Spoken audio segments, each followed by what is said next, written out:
Okay, people. चलिए, I hope you're able to hear me, see me very properly. चलिए यारों, हम लोग फटाफट से एक बार बात करते हैं कि कल के सेशन में हमने क्या देखा and thereafter we going to start fresh topic today.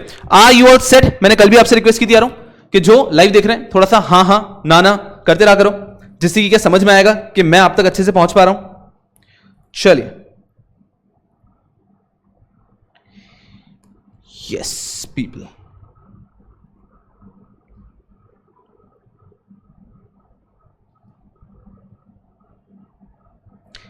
चलिए यार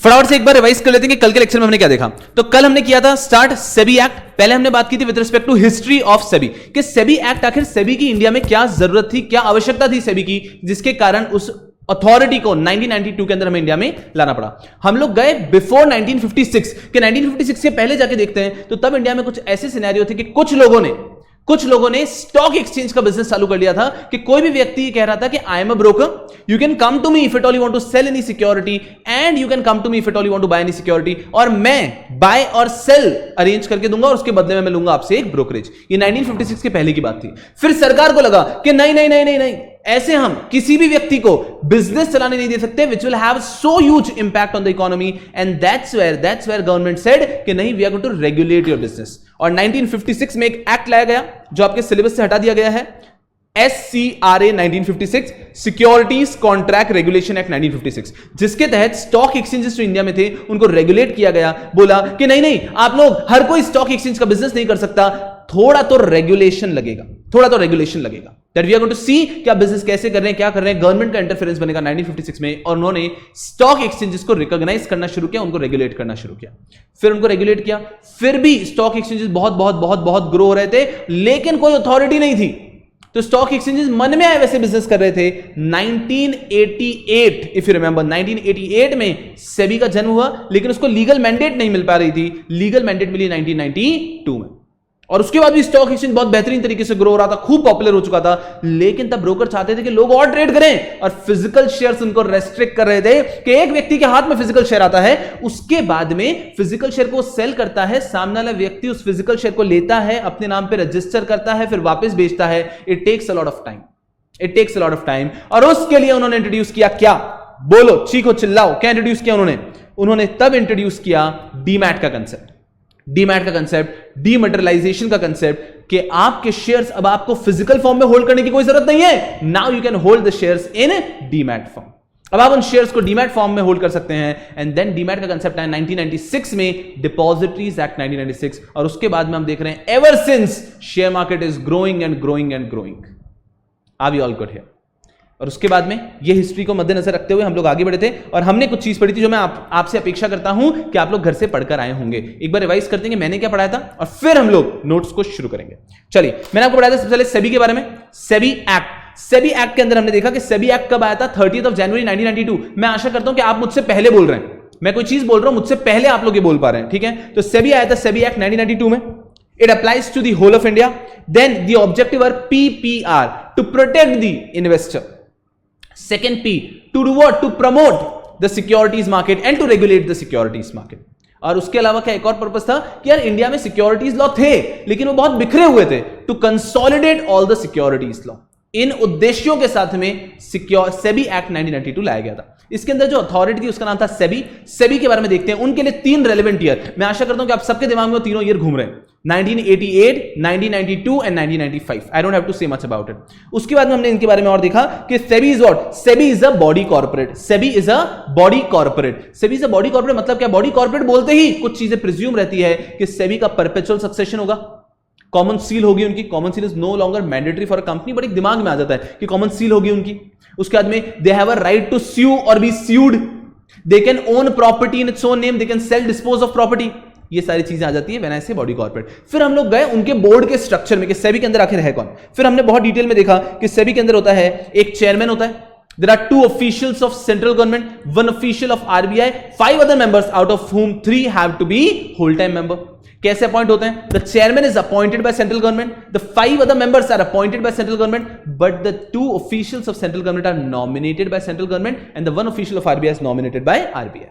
ठीक है, फिर आगे इनकी क्वालिफिकेशन के ऊपर। अरे वो कैसा होना चाहिए, अरे बताओ मुझको कैसा होना चाहिए। The person should be IAS, the person should be a person of ability, integrity and standing, who has shown problem solving skills in securities market, or he has special skills or knowledge in what, in the given discipline, accountancy, economics, etc etc कह सकते हैं हम आप।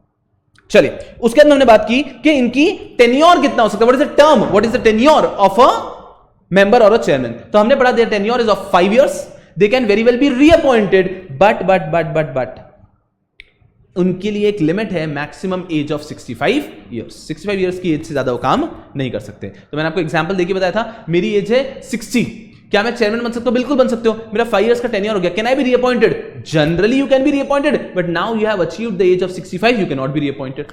Okay, my age is 62, I have been appointed as chairman, yes I can be appointed as chairman. क्या मैं 5 साल तक काम कर पाऊंगा? नहीं, मेरा 3 years का टेन्योर ही होगा और मेरा एज 65 हो जाएगा, तो I have to be removed. ये सारी चीजें हमने देखी। इसके अलावा हमने पढ़ा कि अगर कोई व्यक्ति अजीब अजीब सी आवाजें निकालता है, मतलब IOOA, हमने क्या पढ़ा था इसमें? If a person is insolvent, if a person is of unsound mind, if a person has committed any offense involving moral turpitude, or if a person has abused his power, in circumstances में उसको निकाला जा सकता है। इन circumstances के अलावा भी इन चारों में टच नहीं होता है तो भी उसको रिमूव किया जा सकता है, बट वहां पे 3 month रूल आ जाता है। 3 month रूल का मतलब क्या हुआ? उसको या तो 3 month का आपको नोटिस देना है, या फिर आपने उसे देना पड़ेगा 3 month की सैलरी एंड परक्विजिट्स। क्लियर है यहां पे भी? ठीक है। और अगर कोई व्यक्ति रिजाइन करना चाहता है तो रिजाइन भी कर सकता है by giving a 3 month notice. Very easy. चलो, उसके बाद हमने एक और बात पढ़ी थी कि मान लीजिए हम जब काम करते हैं, बोर्ड का काम क्या होता है? To deal with the matters which is coming before it. लेकिन वहां पर अगर कोई व्यक्ति है जो बोर्ड का मेंबर है एंड ही इज इंटरेस्टेड कैसे हो जाता है कि वो बोर्ड का मेंबर भी है और वो एक कंपनी का डायरेक्टर भी है, और अभी उसके समक्ष एक ऐसा मैटर आ चुका है जहां पर उसकी कंपनी डायरेक्टली और इनडायरेक्टली रिलेट कर रही है, रिलेटेड है, तो क्या ये पार्टिसिपेट कर सकता है क्या? Of course not. Then this person can not participate in the meeting. ये व्यक्ति मीटिंग में पार्टिसिपेट नहीं कर पाएगा। ही हैज टू डिस्क्लोज कि भाई मैं इंटरेस्टेड हूं and I can not participate in the meeting. क्या आप बच्चों को ये सब यहां से यहां तक याद आ रहा है क्या? Are you able to recall it comfortably? Are you able to recall it comfortably? मैं आपको वादा दिलाता हूं कि जो टॉपिक्स हम करने वाले ना, ये आपके, मैंने कल कहा था कि खून में पॉजिटिव आ जाएंगे। You will be 110% super sure about these topics. Okay, चल, क्या ये याद आ रहा है क्या यार? मैंने कहा था राधे राधे करते चलो।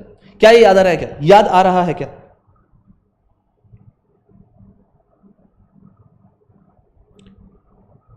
अक्षता जी कहां है? चलिए, यस पी। मैंने आपसे एक रिक्वेस्ट की थी कल कि मेरी अपेक्षा है आपसे कि आप पढ़कर आए होंगे ये पूरा नोट्स से। तो मैंने आपको कल कहा था कि मेरी आपसे अपेक्षा रहेगी कि ये पूरा आप नोट्स से पढ़कर आएंगे। ठीक है, तो अगर आप ये पूरा नोट्स से पढ़कर आए हैं, अगर आप ये पूरा नोट्स से पढ़कर आए हैं तो बहुत ही अच्छी बात है। तो आपको समझ में आया होगा जो हमने पढ़ा है कि वो कितना बेहतरीन तरीके से आप रिलेट कर पाएंगे। तो मैंने आपको एक लिमिट दी थी कि वहां तक आपको पढ़ के आना है। आशा करता हूं कि आप पढ़कर आए हैं। नहीं तो भी यहां से अभी हम रीड करने वाले हैं। खैर, आई विल टेल यू, जब मैं कोई चीज को बोलूंगा ना कि आपने इतना ऐसे पढ़कर आना है, तो आई विल सिंसियरली रिक्वेस्ट कि आप वो पढ़कर आए, because then you will be able to connect in the most beautiful fashion. चलिए आ रहा हूं। तो आज फाइनली हम नोट से शुरू करते हैं सेबी एक्ट को। सेबी एक्ट का जो हमने चार्ट था वो पढ़ लिया है, अब हम नोट से शुरू करते हैं। चलिए, क्या बात है। चलिए, सबसे पहले सेबी एक्ट में शुरू होता है introduction. The securities and exchange board of India was established in 1988। अरे हमें पता है भाई, मत बताओ। It was established in 1988। It got legal character in 1992. Yes, लेकिन वो एस्टैब्लिश हो गया था 1988 में, बट लॉ कब बना? 1992 में। SEBI was primarily set up to regulate the activities of, अब सुनना मेरी बात को, कुछ ऐसे वर्ड्स आएंगे जो एकदम नए लगेंगे। क्या है? एकदम सिंपल तरीके से बिहेव करो। I'll tell you everything. ठीक है? SEBI was primarily set up to regulate the activities of merchant banks, to control the operations of mutual fund, to work as a regulator of stock exchange activities, and to act as regulatory authority of new issues activities of the company. कि सभी क्यों आया था? Merchant bankers के काम को संभालने के लिए आया था, म्यूचुअल फंड्स को संभालने के लिए आया था, स्टॉक एक्सचेंज की एक्टिविटीज को संभालने के लिए आया था, और new issue activities of company को संभालने के लिए आया था। इसका मतलब क्या है? सुना कि सेबी आया था पूरा स्टॉक मार्केट को रेगुलेट करने के लिए, बट फिर भी एक स्पेशल फोकस दिया जाता है किनको? इन चीजों को। Merchant bank. What do you mean merchant bank? Merchant bank ऐसा कुछ खास, ऐसा कोई नया कंसेप्ट नहीं है। इट्स सिंपली एन इंटरमीडियरी जो कि सिक्योरिटीज मार्केट में आपकी काम करती है। से फॉर एग्जाम्पल, एक कंपनी को आज आईपीओ लाना है। आपने सुना होगा Zomato is coming up with its IPO. अगर जोमैटो अपना आईपीओ लेकर आ रहा है, एफपीओ लेकर आ रहा है, जोमैटो अगर पब्लिक इशू लेकर आ रहा है, ऑफर लेकर आ रहा है, तो वहां पे जोमैटो कंपनी क्या पूरा खुद हैंडल कर लेगा क्या? तो generally how it works is Zomato company appoints a merchant banker. वो मार्केट में देखते हैं कि कौन से अच्छे मर्चेंट बैंकर्स है, कौन सी ऐसी इंटरमीडियरी है जो मेरा पूरा काम संभाल लेगी। Paytm is coming up with N IPO. तो पेटीएम को लगता है मेरे जो बोर्ड ऑफ डायरेक्टर्स है उनका अपना अपना एक काम है, I want an individual who is an expert in public issue. They appoint a merchant banker. Merchant bankers are those intermediaries जो एजेंसीज है जो हमारे पब्लिक इशू वगैरह के काम को हैंडल करते हैं, बायबैक के काम को संभालते हैं, merchant bankers. To control the operations of mutual fund. I don't think at this juncture at CA final level I have to tell you what is a mutual fund. ठीक है, तो जो म्यूचुअल फंड की activities है उनको भी regulate करने के लिए सेबी आया। Then to work as a regulator of stock exchange activities. Stock exchange की एक्टिविटीज को भी रेगुलेट करने के लिए आया हमारा सेबी। ठीक है, स्टॉक एक्सचेंज की सारी एक्टिविटीज को आप ये समझो ना, सबसे बड़ी बात क्या है स्टॉक एक्सचेंज, लास्ट बता रहा हूं, to act as an regulator authority of new issue activities of companies. New issue का मतलब वही आईपीओ की बात कर रहे हैं, आईपीओ को रेगुलेट करने के लिए। होता है कैसा यारों, कोई भी कंपनी आज की तारीख में उठे सुटे आ जाती है, हमारा आईपीओ ले लो। तो एक मानसिकता क्या बन गई है जनता की कि आईपीओ में अप्लाई कर देते हैं, वहां पे कुछ ना कुछ तो शेयर मिल ही जाएंगे और प्रॉफिट हो जाएगा। अरे मैं आपको क्या कह रहा हूं, 2021 is the best year to talk about it. 2021 में इस भेड़ चाल में कुछ ऐसी कंपनीज आ गई जिन्होंने IPO, people applied, they got the allotment also. IPO में हर किसी को अलॉटमेंट नहीं मिलता है ना, आपने पढ़ा होगा बचपन में, अगर बहुत ज्यादा लोग अप्लाई कर देते हैं और भाई साहब उतने शेयर्स ही नहीं है तो सबको नहीं मिलता है, कुछ लोगों को मिलता है, कुछ लोगों को रिजेक्ट कर दिया जाता है। तो हम देखते हैं बड़े बड़े आईपीओस में मेजॉरिटी लोगों को रिजेक्ट हो जाते हैं। बड़े बड़े आईपीओस मतलब you see the IPO of IRCTC के आईपीओ को देखो, तो वैसे जो बड़े बड़े आईपीओ आते हैं, अगर मान लीजिए एलआईसी का पब्लिक इशू आता है, जोमैटो का आता है, पेटीएम का आता है, तो ये बड़े बड़े कंपनीज के अगर आईपीओ आते हैं तो वहां पे एक नॉर्मल व्यक्ति को शेयर मिलना काफी डिफिकल्ट है। लेकिन उसी बीच अगर कोई छोटी मोटी कंपनीज, कल्याण ज्वेलर्स बोल दो, ऐसे छोटी मोटी कंपनीज के आईपीओ आते हैं तो वहां पे आपको शेयर मिलना कंपैरेटिवली इजी होता है। तो होता क्या है, लोगों के बीच में एक मानसिकता बन गई थी कि आईपीओ में तो अप्लाई करो शेयर मिलेगा, प्रॉफिट ही प्रॉफिट है। then people started applying randomly, and उस बीच उनको जिन कंपनीज में आईपीओ में अप्लाई किया और शेयर मिला ही नहीं, उन कंपनीज के शेयर तो बहुत आगे बढ़ रहे हैं, और जिन कंपनीज के आईपीओ में शेयर मिल गया उनके शेयर्स गिरते जा रहे हैं। You see the best example is Kalyan jewellers, उसके शेयर्स आईपीओ के प्राइस जितने में आईपीओ में लॉट हुआ था उससे बहुत कम पे हैं अभी। सो ये मानसिकता गलत है। तो इसलिए हर कोई कंपनी आईपीओ कराने नहीं आ जाए, ये भी रेगुलेट कौन करेगा, सेबी। क्योंकि सेबी का मानना है कि इन्वेस्टर तो गधा है, इन्वेस्टर को कोई भी चीज आप ऐसी चिकनी चुपड़ी चीजों पे लगा के दे दो तो इन्वेस्टर उसको अरे भैया जी बहुत अच्छा है करके ले लेता है। सो सेबी हैज टू इंश्योर कि इन्वेस्टर के साथ कुछ गलत ना हो। इसके लिए आया था कि सेबी आया था with the objective to ensure merchant bankers अच्छे से काम करें, म्यूचुअल फंड्स अच्छे से काम करें, स्टॉक एक्सचेंज की एक्टिविटीज अच्छे से हो, एंड न्यू इश्यूज भी अच्छे से रेगुलेट हो। ये सब आपको कुछ ऐसा एग्जैक्टली याद करने की जरूरत नहीं है, बैकग्राउंड चल रहा है, ठीक है। Then the reason the SEBI was constituted was because before the SEBI the law relating to securities market in India was contained in different enactments like companies act, SCRA and capital issues. मैंने आपको बताया कि SEBI act लाने का एक और उद्देश्य था कि सारे जो लॉज अलग अलग जगह पे हैं उनको कंसोलिडेट कर देना। So that is the point about it कि सिक्योरिटीज लॉ अलग अलग जगह बिखरे हुए थे तो उनको कंसोलिडेट किया गया था। Next, then at the time when the capital market witnessed tremendous growth, it was found that the legislation was scattered in different laws and administrative agencies did not have proper manpower or expertise to deal with the investors. Even there was no monitoring or prosecuting machinery to check malpractices, insider trading, etc. याद है मैं कल बात कर रहा था आपको, मैं आपको जो बता रहा था ना कि हिस्ट्री बताई थी वो इसी कारण से बताई थी कि पॉइंट आपको समझे। देखिए कैसा है, you are at CA final level, तो ऐसा नहीं है ओके ये पॉइंट में ऐसा लिखा है और हम आगे बढ़े, it does not make sense. You have to understand the depth कि क्या सोच के शायर ने लिखा है। क्लियर है? तो मैंने आपको इसके लिए स्टॉक मार्केट की हिस्ट्री बताई थी कि एक समय ऐसा था कि भाई साहब स्टॉक मार्केट बहुत पॉपुलर हो गया था लेकिन कोई अथॉरिटी नहीं थी, और उसके लिए सेबी को लाना पड़ा कि जो सिक्योरिटीज मार्केट के रूल्स हैं, लॉज हैं, वो सारे बिखरे हुए थे, दे वर ऑल स्कैटर्ड अप, तो उसको स्ट्रक्चर करने के लिए इसकी जरूरत थी। क्लियर है यार? चले उसके बाद में बात करते हैं। Then Government of India decided to set up an agency or regulatory body known as SEBI. It was constituted on 12th April 1988 as an interim administrative body. 1988 में कैसा बना था? इंटरिम बना था। मैंने आपको बताया कि 1988 में इंटरिम बना था, administrative body under the finance ministry, कि 1988 में वो इंटरिम बॉडी बना था, और 1988 में 12th अप्रैल है, ठीक है, 1988 12th अप्रैल के दिन इंटरिम बॉडी बनी थी। तो सेबी का एक्चुअल जन्म कब हुआ है? 1988 में, लेकिन उसको लीगल मैंडेट कब मिली? 1992 30th of January। देखते हैं आगे लिखा है In April 1998, the SEBI was constituted as a regulator of capital market in India under resolution of Government of India. ये Government of India ने through a resolution SEBI को constitute कर दिया 1988 में. In the year 1995, मैंने आपको बताया 3 years important है. 1988 सेबी का जन्म हुआ, 1992 उसको लीगल मैंडेट मिली, सेबी एक्ट आया, और 1995 की मैंने आपको बात की थी, वही यहां पे लिखा है. In the year of 1995 the SEBI was given additional statutory power by the government of India through an amendment to the SEBI act 1992. क्या अमेंडमेंट लाके उनको बहुत सारी स्टैट्यूटरी पावर्स दी थी. I think all of you are going very comfortable. Clear है? चलिए, उसके बाद प्राइम ऑब्जेक्टिव्स मैंने आपको बताए थे. There are 3 objectives of SEBI. The prime objective of SEBI are protecting the interest of the investor, promoting the development and regulating the securities market. So protecting the investor, promoting and regulating the securities market. So what is the objective of SEBI? SEBI का objective रहता है पहला protecting the investor, protecting the interest of investor in the securities market, protecting the interest of investor. So protecting the investor, protecting the interest of investor, and then promoting the development of securities market, and last regulating the securities market. ये 3 objective रहते हैं जिसको हम प्यार से बोलते हैं PPR. Protection, promotion and regulation. तो प्रोटेक्शन ऑफ व्हाट? इन्वेस्टर का interest, protection of interest of investor. Promotion of what? Promotion of what? Promotion of development of securities market, and regulate what? Regulate securities market. ये objective तो हम पढ़ लिया था. फिर और ऐसी जनरल बात बताई. हाँ, ये जो यहां पर है, यहां पे मिसप्रिंट है, और मिसप्रिंट आपके नोट्स में नहीं, एक्चुअली मॉड्यूल में भी मिसप्रिंट है, आप क्रॉस चेक कर सकते हैं. ये पूरा कट कर दीजिए, then the line would make sense. ये पूरा कट कर दीजिए, line would make sense. Okay, ये पूरा कट कर दीजिए. ठीक है? कुछ माइनर नहीं, नहीं, नहीं. एक बालक बोल रहा है कि ब्लैक स्क्रीन इज अपीयरिंग. ऐसा मत करो मेरे साथ, ऐसा मत करो मेरे साथ. बोल दो कि आप मुझे सुन पा रहे हो, देख पा रहे हो. बोल दो कि सर वापस आप दिख पा रहे हो.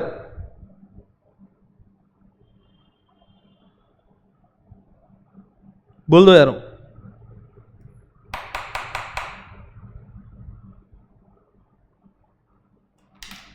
ओफो, ओफो. रुको यारों, संभालो अपने आप को.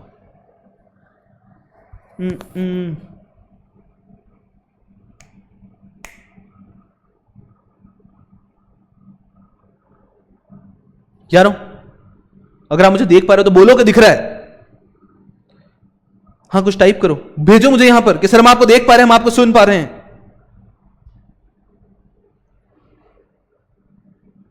क्या बात है, बहुत ही बढ़िया, बहुत ही बढ़िया.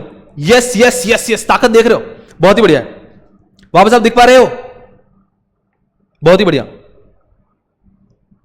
ऑब्जेक्टिव तक सुना क्या सब आपने? ऑब्जेक्टिव तक सब सुना क्या आपने? मुझे बताओ, ऑब्जेक्टिव तक सब दिखाई सुनाई दे रहा था क्या आपको?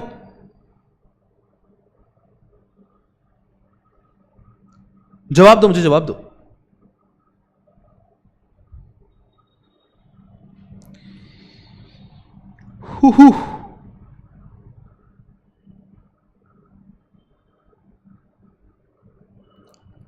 चलिए, आशा करता हूं कि हाँ, ऑब्जेक्टिव तक आपको पूरा प्रॉपर्ली सुनाई दिया है. तो ऑब्जेक्टिव क्या है? वही हमने पढ़ा था, PPR, protection of interest of investor, promotion of development of securities market, and regulation of securities market, regulate securities market. चलिए, उसके बाद मैंने आपको बताया कि यहां पे मॉड्यूल में कुछ मिसप्रिंट है, तो यहां से यहां तक कट कर लीजिए. Then the line would make sense. SEBI is the watchdog of the industry. Perfect, perfect, क्या बात है. अक्षिता भी आ चुके हैं, बहुत ही बढ़िया. SEBI is the watchdog of the industry, has an important crucial role in the market. तो बहुत अच्छी बात है, जनरल बात चल रही है, कोई बहुत ज्यादा टू द पॉइंट वाली बात नहीं की इन्होंने अभी तक. Then the preamble of the SEBI describes the basic function of the SEBI as to protect the interest of investor in the securities and to promote the development of and to regulate the securities market for matter connected therewith. आपको नहीं लगता कि वही बात बोले जा रहे हैं बार बार कि SEBI क्या चाहता है? SEBI का preamble कहता है to protect the interest of investor, to promote the development of securities market and to regulate the securities market. जी हां, वही कहता है. ये वही बात बार बार बोले जा रहे हैं. Next, the SEBI Act deemed to come in force on 30th January 1992 and extends to whole of India as per section 1 of SEBI Act 1992. ये सब हम डिस्कशन में कर चुके हैं. ठीक है? Why am I going word by word? मेरी बात को समझना. मेरी कोशिश रहेगी कि मैं आपको सब कुछ तो पढ़ाऊंगा इसी ऑफ कोर्स, उसके लिए एक वर्ड बाय वर्ड करा दूं, क्यों? आप बच्चों के एग्जाम में एमसीक्यू भी आते हैं, तो अगर आपने वर्ड बाय वर्ड एक बार मेरे साथ पढ़ लिया तो एग्जामिनेशन में you will be more than sorted. तो इसके लिए एक बार word by word fast reading भी करा देता हूं पढ़ाने के बाद, तो आपके लिए चीजें आसान हो जाती है।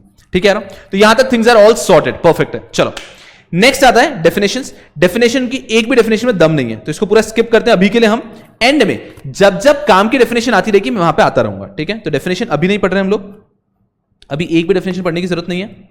यस, चलिए बस यहां तक पूरा डेफिनेशन है।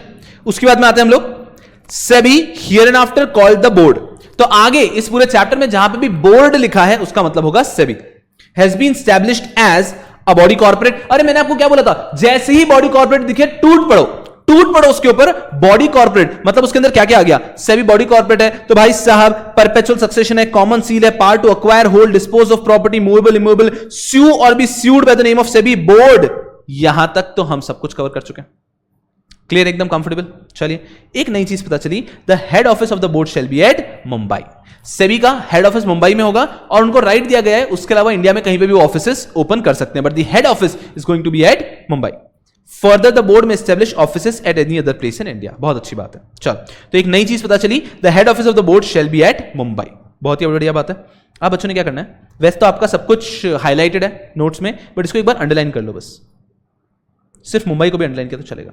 सर अंडरलाइन आप क्यों करा रहे हो सिर्फ इस चीज को मैं आपको बताऊंगा। जो चार्ट्स मैं आपको ड्रॉ करवा रहा हूं ना वो आपके बहुत काम आएंगे बाद में, से आपको फटाफट एग्जाम के एक दिन पहले रिवाइज करना है, तो that chart will be very fruitful. तो जो चीज मुझे लगता है ना उस चार्ट में कवर नहीं की है उसको मैं यहां पे मार्क करा देता हूं ताकि आपको उस पर हाईलाइटेड रहे। मुंबई उस चार्ट में कवर नहीं था। अच्छा, उसके बाद में आता है मैनेजमेंट ऑफ सेबी। आपको नहीं लग रहा कि ये सब हमारा पढ़ा हुआ है? सर ये तो सब हमको आता है, बस वही समझ लो। इसलिए आपको कहा था कि कल आपने घर पे एक बार रीड किया होगा तो आपको सब कुछ ऑलरेडी पता चल रहा है। The SEBI board is managed by its members which consists of the following. SEBI के members कौन कौन होते हैं? देखो सबसे पहले member of the board, chairman होता है एक, which is nominated by central government, nominated by Union Government of India. Union Government of India मतलब central government, तो आप लिखेंगे Union Government preferably. Chairman होता है which is nominated by Union Government. देखना अभी आगे. 2 members who are officers from Union Ministry. Sir आपने तो कहा था chairman is appointed by central government. देखो आप आगे, कोई चिंता की बात नहीं है. Member of the board, chairman who is nominated by Union Government of India. 2 members who are officers from Union Ministry, मतलब officers of central government. 1 member from RBI. 1 member who is an officer of RBI. 5 other members nominated by Union Government. Sir यहां पे भी nominated लिखा है, जी हां, अभी आगे बढ़ना. Out of them at least 3 shall be whole time members. चलो सर सब कुछ एकदम ठीक लग रहा है, बट सर आपने ऐसा बताया था दैट ये 2 व्यक्ति chairman and 5 other members they are not just nominated, they are even appointed by central government. जी हां, उसको आप देखोगे थोड़ी देर में. The chairman and the 5 other members as referred in the section shall be person of ability, integrity and standing who have shown capacity in dealing with problems relating to securities market or have special knowledge or experience of law, finance, economics, accountancy, administration or in any other discipline which in the opinion of the central government shall be useful to the board. हमारे यहां पर qualification पे कि आखिर ये कौन होगा, देखो सुनो, चेयरमैन है, 2 लोग तो सेंट्रल गवर्नमेंट से आ जाएंगे, यूनियन मिनिस्ट्री से आ जाएंगे, सो 2 members will be from officials of union government, officers from union ministry, 1 will be an official of RBI. Sir ये 5 लोग और चेयरमैन कहां से आएगा? These should be the person of ability, integrity and standing who have shown problem solving skills in securities market or they have special knowledge and experience of. अब इन्होंने कुछ discipline दिया है. अब बेटा जी कैसा है, आपको ये भी याद तो रखना पड़ेगा.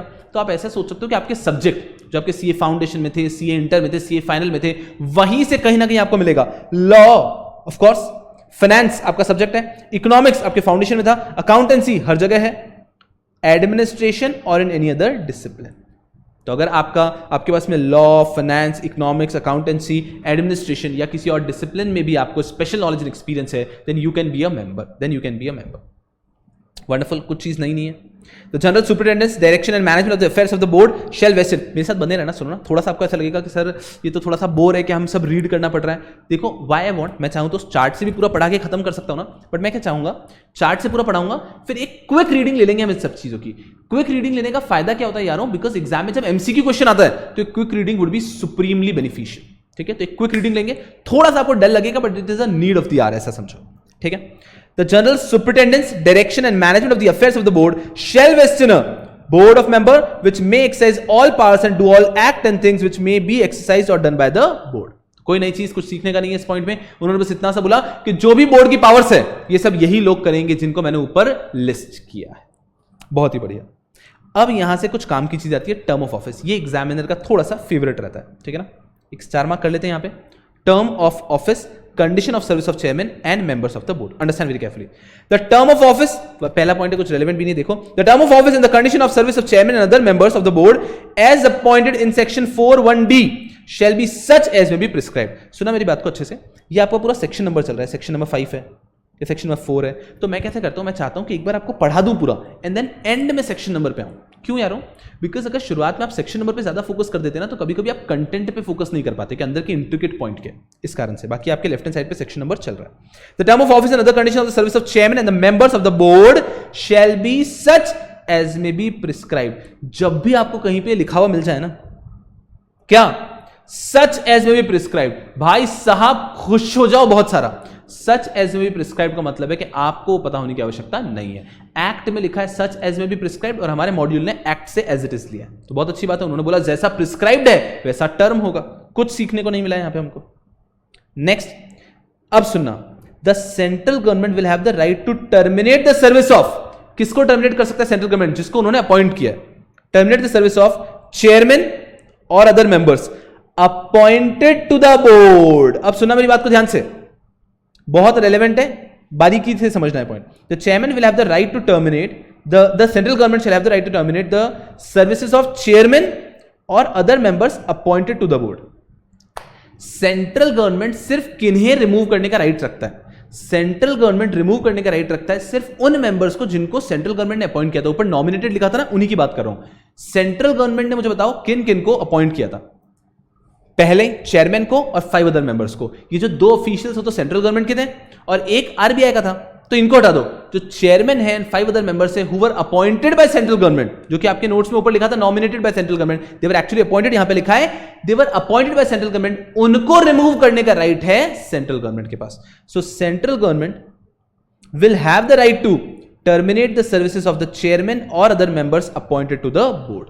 तो सेंट्रल गवर्नमेंट के पास राइट है उनको रिमूव करने का, other than its own officials or of the Reserve Bank of the Board. ये other than own official और the Reserve Bank of the Board की बात क्या कर रहे हैं? उन 3 लोगों की बात कर रहे हैं कि सेंट्रल गवर्नमेंट रिमूव किसको कर सकता है? सेंट्रल गवर्नमेंट रिमूव कर सकता है चेयरमैन को और 5 अदर मेंबर्स को.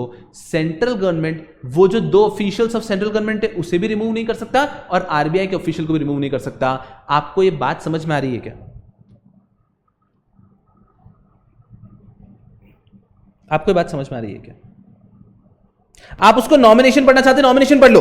मैंने उस टाइम पे चार्ट में उस पर इतना फोकस इसलिए किया है ताकि आपके दिमाग में इनके अपॉइंटमेंट में डिफरेंस क्रिएट रहे कि भाई पहला चेयरमैन जो हो गया और 5 मेंबर्स हो गए, ये पूरे सेंट्रल गवर्नमेंट के कंट्रोल में है. ये पूरे सेंट्रल गवर्नमेंट के कंट्रोल में. सेंट्रल गवर्नमेंट जब चाहे इनको रिमूव भी कर सकता है. लेकिन जो 2 officials of central government and 1 official of RBI है, इसको आप अपने मन से रिमूव नहीं कर सकते. आई होप बात आप तक कन्वे हो चुकी है. चलिए, बहुत ही बढ़िया.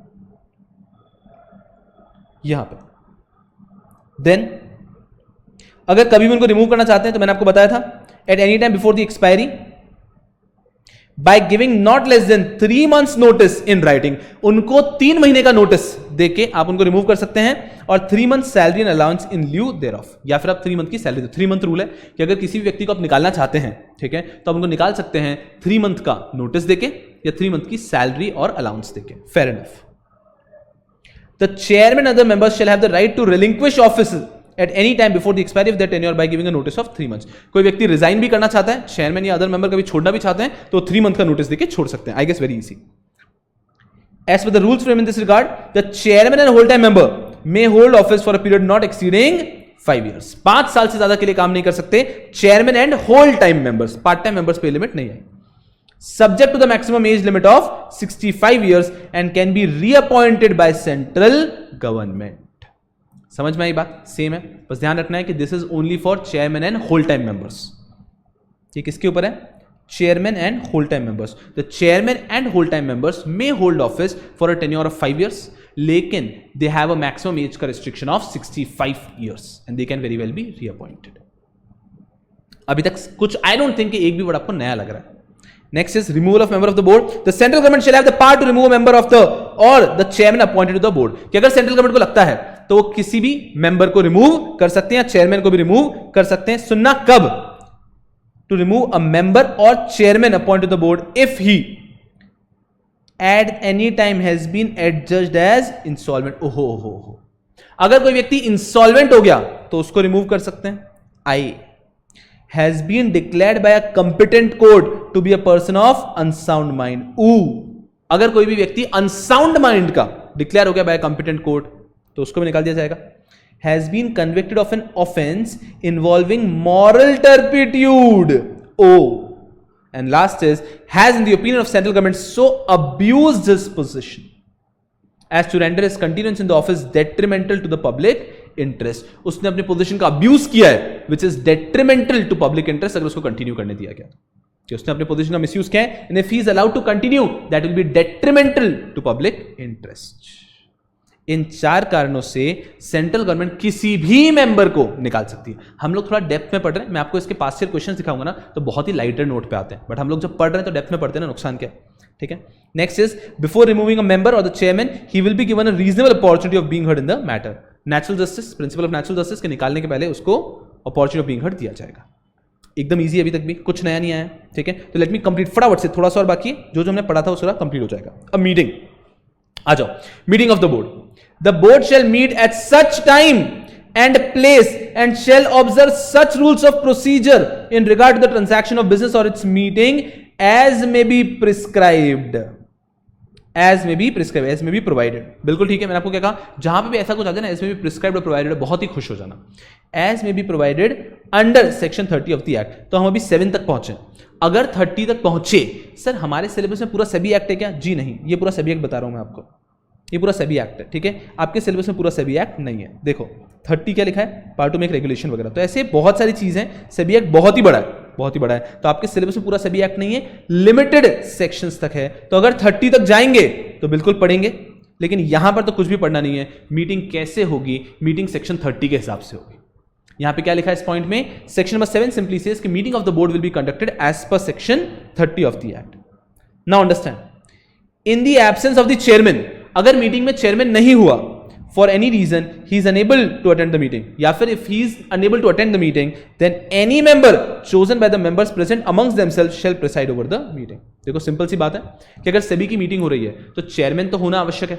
चेयरमैन तो चाहिए ही सही आपको, और अगर चेयरमैन नहीं है तो अदर मेंबर्स में से किसी एक को चेयरमैन बना दिया जाएगा. तो if at all the company does not have, the board does not have chairman और the chairman is not present, then any other person present will be appointed as chairman for that particular meeting. Decision by majority vote, underline कर लो इसको भी, underline कर लो इसको भी, कि सेबी में जो भी डिसीजन लिया जाएगा वो लिया जाएगा बाय मेजॉरिटी. तो कोई भी अगर हमारे सामने इशू आता है तो सारे मेंबर्स बैठते हैं, उनमें मेजॉरिटी वोट से लिया जाएगा. All questions which came up before any meeting shall be decided by majority vote of the members present, and the chairman or the presiding member will have a second or casting vote in the event of equality of vote. मुझे पता था अजी, मुझे पता था आप बच्चों के दिमाग में से सवाल आने ही वाला था कि सर अगर टाई हो गया तो क्या. तो उन्होंने बताया अगर टाई हो गया तो जो भी प्रिसाइडिंग मेंबर है, मतलब आपका जो चेयरमैन है, the person will have a second vote और डिसीजन लिया जाएगा. Very easy. मैं आपको क्या कह रहा हूं, इतनी आसान चीज कोई देखी है क्या अभी तक? सिर्फ मुझे कहां तक पढ़ना है? मुझे सिर्फ यहां तक और पढ़ाना है, बस यहां तक और पढ़ाने दो, बस फिर आपसे बात करूंगा. 7A, members not to participate in meeting in certain cases. मैंने आपको बताया था ना, एक circumstances में member has to disclose and he cannot participate. What is that circumstance? I guess you are able to say it right now if the person is interested. देखते हैं क्या लिखा है. Any member of the board who is a director of a company. मैं board का भी member हूं, part time ही होगा. मैं बोर्ड सेबी का मेंबर भी हूं और मैं कंपनी का डायरेक्टर भी हूं. And who as such director has any indirect pecuniary interest in any matter coming up for consideration at a meeting of the board. I am a member of SEBI. हमारे सामने एक matter आया है जिसमें मैं company का director भी हूं, उस कंपनी का इनडायरेक्ट इंटरेस्ट इन्वॉल्व है. मैं इंटरेस्टेड हो गया ना. So if there is any member of SEBI जिसके सामने जो मैटर आया है, this guy is the director of a company, this guy is a director of a company, यहां पे स्पेसिफिकली डायरेक्टर ही बोला गया, सिर्फ शेयर होल्डर वगैरह कुछ नहीं. This guy is a director of a company, और ये जो मैटर है ना, this is somehow related, this person can not be a part of this meeting, he has to, shall as soon as possible after relevant circumstances have come to his knowledge disclose the nature of his interest, and such disclosure shall be recorded in the proceeding of the meeting, and the member shall not take part in any deliberations or decision of the board with respect to that matter. Are you all with me? यहां तक बात समझ में आई क्या? यहां तक बात समझ में आई क्या? मुझे बताओ, यहां तक बात समझ में आई क्या? मैं रुका हूं यहां तक. Are you all very comfortable? यहां तक मेरी अपेक्षा थी कि आप घर से पढ़कर आए. ठीक है, हम लोग एकदम नए हैं, तो मैं आशा कर रहा हूं कि आप एकदम कंफर्ट लेवल पे आ जाए मेरे. But you have to understand one thing, spoon feeding kills the creativity of a students mind. तो don't get accustom to spoon feeding. तो मेरी आपसे अपेक्षा थी कि आप खुद से पढ़कर आए, और यहां तक तो आपने बोर हो जाना चाहिए था कि अरे यार सर यार अगला पढ़ाओ यार, कुछ नया पढ़ाओ, ये तो पता है हमको. यह हालत हो जानी चाहिए थी आपकी आइडियली. तो मैं आशा करता हूं कि आप बच्चों ने ये घर पे पढ़ा था. क्लियर है यार? और यहां से आज का लेक्चर एक्चुअली स्टार्ट होता है. बिकॉज यहां तक तो क्या है, मैं कल पढ़ा चुका था, हमने बस नोट्स में सब कुछ कवर कर लिया. हाँ, एवरीथिंग इज कवर्ड हियर. आई पे क्लियर? सर वो जो आपने चार्ट ड्रॉ करवाया वो कब ड्रॉ करवाओगे? बिल्कुल ड्रॉ करवाऊंगा मैं सही समय पे. अभी के लिए यहां तक हम लोग बिल्कुल सॉर्टेड है. चलो, अब आज का लेक्चर स्टार्ट होता है. आज का जो मेन टॉपिक है वो है power and functions of SEBI. Power and functions of SEBI start होने वाला है, वो आज का मेन टॉपिक रहेगा. ठीक है, उसके पहले बहुत ही बढ़िया, अरे बहुत ही बढ़िया, आप ये यस सर बोलते हो ना, आनंद आ जाता है. चलो कि कोई है जो मुझे सुन रहा है. चलिए, so the only topic which we have to study is vacancies etcetera not to invalidate proceeding of the board. एक छोटा सा सेक्शन है, सेक्शन 8. इसके ऊपर क्या कहता है? आपको बेयर एक्ट से पढ़ने की इच्छा है क्या? मैं आशा करता हूं कि आप सबको बेयर एक्ट कैसे फंक्शन करता है सब पता है. आप प्रोफेशनल्स, आप सीए फाइनल्स तक हो, तो किसी भी एक्ट का जो कोर होता है, जिससे कि आपके नोट्स बने होते हैं, जिससे कि आपका मॉड्यूल बना होता है, वो बेयर एक्ट है. ठीक है, तो ये आपका बेयर एक्ट है. हम अभी तक कहां तक आ चुके हैं मैं आपको बाद में सेक्शंस मेंशन करूंगा, अभी मैं फोकस नहीं कर रहा था. ठीक है, डेफिनेशन तो हमने पूरा ही उड़ा दिया. Short title, extent and commencement तो हमको पता है. क्या पता है भाई? सेबी एक्ट है तो उसका शॉर्ट टाइटल सेबी एक्ट ही है. एक्सटेंट उसका क्या है? Whole of India. और कमेंसमेंट उसका वही 1992. फिर डेफिनेशन सेक्शन हमने भी स्किप करते हुए है. स्टैब्लिशमेंट एंड इनकॉर्पोरेशन ज्यादा मतलब नहीं है. मैनेजमेंट ऑफ द बोर्ड हमने पढ़ा. Term of office, management of the board में पढ़ा ना, 1 chairman, 2 officials of central government, 1 official of RBI, 5 other members out of whom 3 has to be whole time member. फिर हमने नोट्स में पढ़ा this guy chairman and these 5 members are nominated by union ministry, nominated by union government कह दो. और इन लोगों को remove करने का भी सेंट्रल गवर्नमेंट के पास बिल्कुल राइट होता है, जब मन होगा रिमूव कर सकते हैं. ये सब हमने पढ़ा.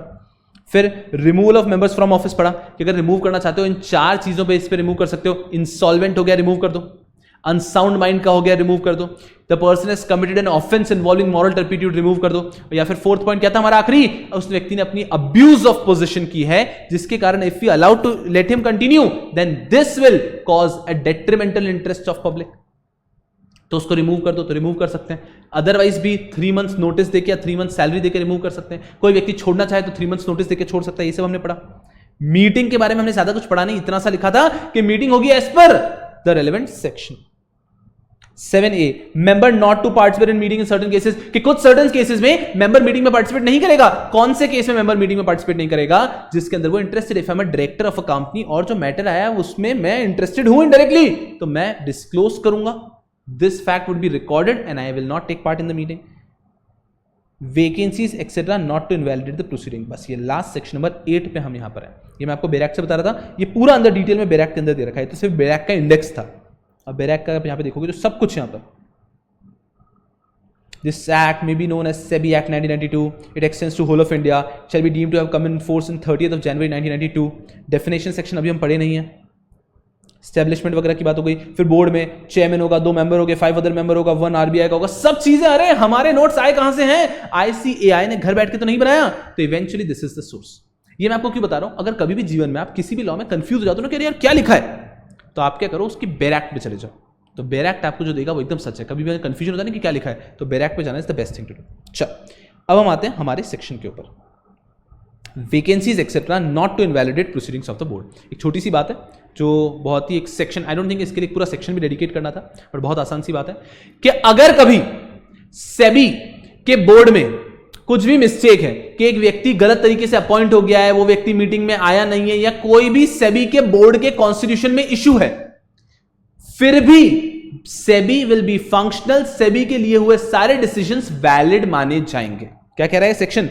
Vacancies etcetera not to invalidate proceedings of the board. कि सेबी ने, मान लीजिए सेबी के अंदर एक वैकेंसी थी, सेबी का एक मेंबर छोड़ के चला गया, फिर भी SEBI is continuing to function, SEBI काम कर रहा है मस्ती में, सेबी ने मस्ती से उसके बाद में 2 महीने और काम किया। तो ऐसा नहीं अरे वो मेंबर तो छोड़ के चला गया था, फिर आपने 2 महीने काम कैसे किया? 2 महीने जो भी आपने काम किया है इन सबको इनवैलिड डिक्लेयर कर देते हैं। All of these work will be declared as invalid. ऐसा होगा क्या? तो यहां पे लिखा गया है vacancies etcetera not to invalidate proceedings of the board. Clear है? तो कोई भी वैकेंसी होता है उससे कोई भी बोर्ड के प्रोसीडिंग इनवैलिडेट नहीं होंगे।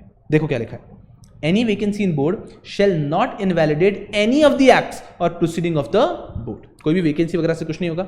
सिमिलरली वैकेंसी की तरह the following reasons shall not invalidate any act और प्रोसीडिंग ऑफ द बोर्ड। ये जो 4 रीजन है, इनमें से कोई भी रीजन बोर्ड की किसी भी एक्टिविटी को इनवैलिडेट नहीं करेंगे। क्या? Any defects in the constitution of the board. Board के कॉन्स्टिट्यूशन में कोई भी डिफेक्ट था। कॉन्स्टिट्यूशन में डिफेक्ट का मतलब समझते हैं? जैसे कि हमारे बोर्ड में क्या होना चाहिए? एक चेयर होना चाहिए, 2 लोग ऑफिशियल्स ऑफ सेंट्रल गवर्नमेंट होना चाहिए, एक ऑफिशियल ऑफ आरबीआई होना चाहिए, 5 other members out of which 3 have to be whole time member, ऐसा होना चाहिए। इसमें कुछ गलती हो गई, फॉर एग्जांपल आरबीआई का ऑफिशियल है ही नहीं, फिर भी बोर्ड बन गया, आगे काम कर रहा है, मतलब उसके कॉन्स्टिट्यूशन में कुछ डिफेक्ट था। तो अगर इस डिफेक्टेड बोर्ड ने भी कोई डिसीजन लिया है वो वैलिड रहेगा, वो इनवैलिड नहीं होगा, just because there was a defect in the appointment, there was a defect in the constitution. Next, और in the appointment of any person और मेंबर ऑफ द बोर्ड। किसी व्यक्ति को आपने मेंबर बना दिया है जिसके अंदर ऐसा कुछ इशू था कि उसको मेंबर नहीं बनाना चाहिए था, बाय मिस्टेक किसी व्यक्ति को मेंबर बना दिया गया है, तो भी उस टाइम पे बोर्ड ने जो डिसीजन लिया वो वैलिड रहेगा। और any irregularity in the procedure of the board not affecting the merits of the case. या फिर बोर्ड ने कोई प्रोसीजर के अंदर गलती कर दी, प्रोसीजर को ड्यूली फॉलो नहीं किया बोर्ड ने, सेबी ने, तो भी सेबी का दिया हुआ डिसीजन सही होगा unless it affects the merits of the case. Merits of the case का मतलब समझते हैं कि मान लो आपके केस का ही कुछ एविडेंस था। एक बहुत भारी बात बताता हूं आपको, जनरली आप ऐसा पढ़ते हैं ना, बचपन में पढ़ा होगा या कॉन्स्टिट्यूशन में कहीं ना कहीं पढ़ा होगा कि इंडिया में जुडिशरी अलग होना चाहिए, एडमिनिस्ट्रेशन अलग होना चाहिए, लेजिस्लेचर अलग होना चाहिए, लॉ बनाने वाले अलग, लॉ को इंप्लीमेंट करने वाले अलग, और कोई डिस्प्यूट आ गया तो उसको संभालने वाले अलग। ये एक सुपर एक्सेप्शनल केस है। उस केस में आप समझ सकते हैं SEBI has got legislative powers. SEBI बहुत सारे रेगुलेशन बनाता है इंडिया में, इनसाइडर ट्रेडिंग रेगुलेशन बोल दो, टेक ओवर रेगुलेशन बोल दो, सीआईएस रेगुलेशन बोल दो, म्यूचुअल फंड रेगुलेशन बोल दो, ये सारे आपके सिलेबस में एक रेगुलेशन है एलओडीआर रेगुलेशन, ये सब कुछ बोल दो, ये सब किसने बनाया है? ये सब सेबी ने बनाया। तो SEBI has law making powers, ठीक है। इंप्लीमेंटेशन की पावर बिल्कुल है, सेबी इंप्लीमेंट करता है। इंडिया में एडमिनिस्ट्रेशन सिक्योरिटीज मार्केट का कौन संभालता है? एडमिनिस्ट्रेटिव ऑर्डर्स कौन पास करता है? मार्जिन को कम ज्यादा कौन करता है? अभी थोड़े समय पहले मार्जिन की रिक्वायरमेंट चेंज कर दी थी, इंडिया के ब्रोकर्स एकदम गुस्से में अभी, अगर आप लोग फॉलो कर रहे हैं न्यूज तो ये सब कौन कर रहा है? ये भी सेबी ने किया, तो एडमिनिस्ट्रेशन भी सेबी संभाल रहा है। उसके बाद तीसरी चीज डिस्प्यूट, अगर कोई भी मान लीजिए एडजुडिकेशन, तो सेबी एडजुडिकेशन भी करता है। आप किसी की कंप्लेन लेके सेबी के पास जा सकते हो, SEBI can pass a penalty order. तो SEBI has all the powers, legislative powers, administrative powers as well as adjudicatory powers. तो वहीं पे उसके केस में कि अगर सेबी ने कोई प्रोसीजर सही से फॉलो नहीं भी किया है, इरेगुलरिटी के साथ कुछ काम कर लिया, फिर भी the order will be valid if it does not effect the merits of the case. मतलब ये नहीं कि एडजुडिकेशन में कुछ कर रहा था और सामने वाले के मैंने एविडेंस ही कंसीडर नहीं किया, ऑर्डर पास कर दिया, तो ये तो गलत है ना, एविडेंस कंसीडर करने होंगे। तो अगर वो मेरिट्स ऑफ द केस उस केस के लिए डायरेक्टली रिलेटेड नहीं है, तो जो सेबी का ऑर्डर है वो वैलिड रहेगा। So what does section 8 says? Section 8 simply talks about that even if there is any vacancy, all the decisions taken by SEBI shall be valid, shall remain valid. Clear है? और उसके अलावा कोई defect भी हो जाता है कॉन्स्टिट्यूशन में, किसी का अपॉइंटमेंट भी गलत हो जाता है, किसी का इरेगुलरिटी से भी हो जाता है, तो भी decision taken shall be valid. मैं आपसे ये कहना चाहता हूं, क्या बच्चे इन 3 वर्ड्स को अंडरलाइन कर लें? Defect in constitution, appointment, irregularity in the procedure, कि इन 3 केस में, ऑफ कोर्स वैकेंसी तो है ही ना हेडिंग में, वैकेंसी के केस में या फिर इन तीनों में से किसी भी केस में सेबी का लिया हुआ कोई भी डिसीजन इनवैलिड नहीं होगा। चलिए मुझे बताओ, क्या बच्चे मेरे साथ हो गया? हम क्या पढ़ चुके हैं? हम लोग शुरू से आते हैं, तो उन्होंने सेक्शन 1 बोला नहीं था, बट हमको पता है सेक्शन 1 है ना, इंट्रोडक्शन नहीं बोले तो हमें पता है सेक्शन 1 ही था ना, short title, extend and commencement. फिर आ गया सेक्शन नंबर 2 डेफिनेशन, जो हमने पढ़ा ही नहीं है, पर ये सेक्शन नंबर 2 है, हमें पता है। फिर इन्होंने आगे लेके गए section number 3 establishment and incorporation. यहां पे उन्होंने कुछ ज्यादा नहीं बोला, एक ही लाइन बोली है सेक्शन 3 के अंदर, that SEBI is a body corporate, बाकी हमारे दिमाग ने अपने आप बोला। फिर आया section 4 management of the board, के बोर्ड में कौन कौन है। फिर आया इनका section number 5 term of office and consideration and conditions of service, बहुत बढ़िया बात है। फिर आया सेक्शन 6 रिमूवल। फिर आया section 7 meetings of the board. फिर 7A आया members not to participate in the meeting, और 8 पढ़ा vacancies not to invalidate proceedings of the board. मुझे बताओ यारो, सिर्फ हेडिंग्स दिखाऊं तो भी अंदर का कंटेंट याद रहेगा क्या? तो मैं आगे बढ़ता हूं यार। अरे यार पढ़ने का मजा तब आएगा ना कि यू आर एक्चुअली मतलब उसको इन डेप्थ दिल में उतार रहे हो, तो पढ़ने का मजा आएगा। बस ये सोचो कि आप सिर्फ हेडिंग देखते हो, ये officers and employees of the board नहीं है, ठीक है? यहां से यहां तक सिर्फ हेडिंग्स भी देख रहे हो तो अंदर का याद आ रहा है क्या?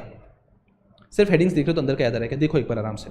Short title extend and commence, short title SEBI act है, एक्सटेंड होल ऑफ इंडिया है, कमेंसमेंट है 30 जनवरी 1992। डेफिनेशन पढ़ा नहीं अभी तक। एस्टैब्लिशमेंट एंड इनकॉर्पोरेशन में कुछ नहीं है, SEBI is a body corporate, बहुत बढ़िया। मैनेजमेंट ऑफ द बोर्ड, एक चेयरमैन होता है, ठीक है ना, nominated by central government, 2 officials of central government. Central government में यूनियन मिनिस्ट्री लिख देते हैं क्योंकि मॉड्यूल में वैसा लिखा है। Eight the end of the day सुनो, याद रखना, ऐसा कहते थे मेरे गुरुजी कि 3 प्रकार के आंसर होते हैं एग्जाम में, right answer, wrong answer and ICAI's answer. तो हमेशा ICAI का आंसर है भाई सेंट्रल गवर्नमेंट की जगह यूनियन मिनिस्ट्री लिखो, कोई फर्क नहीं पड़ रहा है। तो management of the board, term of office में बिल्कुल होता है 5 years, can be reappointed up to a maximum age of 35। Removal of member हमने पढ़ लिया पूरा कि भाई साहब ये 4 में से इंसॉल्वेंट बोलो, अनसाउंड माइंड का बोल दो, उसके बाद में अब्यूज ऑफ पावर किया, फिर ऑफेंस इन्वॉल्विंग मॉरल टर्पिडिटी तो निकाल सकते हैं, अदरवाइज 3 month का रूल आ जाता है, ठीक है? और मीटिंग के बारे में जनरल एज में भी प्रिस्क्राइब, ज्यादा बात नहीं की है। And members not to participate in meeting, वहां वो इंटरेस्टेड है। यस पीपल, आप लोग ये यस बोल रहे हो और बड़ा ही आनंद आ रहा है। तो यहां तक मैं आशा करता हूं हम सब लोग बेहतरीन तरीके से साथ में आ चुके हैं। तो अब आगे का टॉपिक स्टार्ट करता हूं। देखो यार, चैप्टर को डिवाइड कर करके पढ़ेंगे, तो ये आप समझ लीजिए हमारे लिए first part of the chapter हो चुका है, जिसके लिए हमने एक चार्ट बनाया। तो दिस इज चार्ट 1। मैं चैप्टर को चार्ट्स में डिवाइड करूंगा। दिस इज चार्ट 1, ये मैं आपको पेन डाउन कराऊंगा, बिल्कुल चिंता मत करो। This is chart 1। तो ये सेबी एक्ट का फर्स्ट चार्ट है जिसमें सेबी की शुरुआत हमने पूरी रिकॉर्ड की। अब आ रहा हूं मैं आगे के पार्ट पे। हमारे नोट्स के हिसाब से the next topic is powers and functions of SEBI. चलो एकदम मस्ती से बैठ जाओ, अब एक नए सिलसिले की ओर बढ़ रहे हैं। ये जो पावर्स एंड फंक्शंस है थोड़ा सा बोरिंग पार्ट है, थोड़ा सा बोरिंग पार्ट है, बट पढ़ लेंगे हम लोग एक बार। अरे आप और हम साथ में ना, तो पढ़ लेंगे।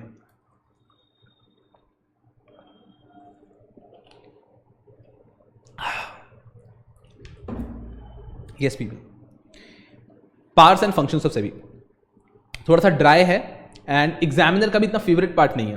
मतलब बहुत थ्योरी दिया हुआ है कि सेबी क्या क्या फंक्शन से, क्या क्या पावर से, क्या क्या फंक्शन से, क्या क्या पावर्स है। तो हम उसको एकदम ऑर्गेनाइज तरीके से पढ़ेंगे ताकि दिमाग में क्लियर रहे कि what are the powers and functions of SEBI. तो एकदम मस्ती में मेरे साथ में बैठे रहो। चलो पहले आपको ओवरव्यू दे देता हूं टॉपिक का। जैसे कि हम पहले एक चार्ट बनाते हैं, इसमें सब कुछ रहता है, फिर हम पढ़ते हैं। इसका चार्ट हमारे पास पहले से है।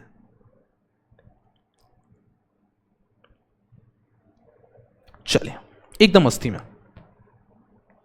स्क्रीन पे रहना सब लोग, एकदम मस्ती में, एकदम लाइटर नोट पे, सुप्रीमली इजी, कोई परेशानी की बात नहीं है। चलो यस हम लोग पढ़ना चाह रहे हैं powers and functions of SEBI. ठीक है, आपको स्क्रीन पे दिख रहा होगा आई गेस, ऊपर हेडिंग दिखिए, powers and functions of SEBI. क्या क्या है इस टॉपिक में, मॉड्यूल ने हमारे लिए क्या क्या रखा है। मॉड्यूल ने हमारे लिए 3 चीजें रखी है, ध्यान से समझना। पहला इज मेजर्स या फंक्शंस ऑफ सेबी कह सकते हैं उसका, फंक्शंस ऑफ सेबी।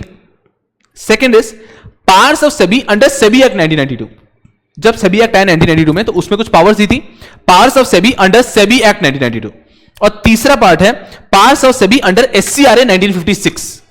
ओके, तो आपके इस टॉपिक में पावर्स के अंदर 3 चीजें पढ़नी है आपको, पावर्स एंड फंक्शंस। पहला फंक्शंस ऑफ सेबी जिसको मेजर्स ऑफ सेबी भी कहते हैं, second is powers of SEBI under SEBI act, and third is powers of SEBI under what, under SCRA act. SCRA वही है जो आपके सिलेबस से हट गया, तो सिक्योरिटीज कॉन्ट्रैक्ट रेगुलेशन एक्ट वही एक्ट है जो आपके सिलेबस से हट चुका है, but powers of SEBI under that act आपके सिलेबस में है, अंडर द सेबी का एक्ट वाला चैप्टर।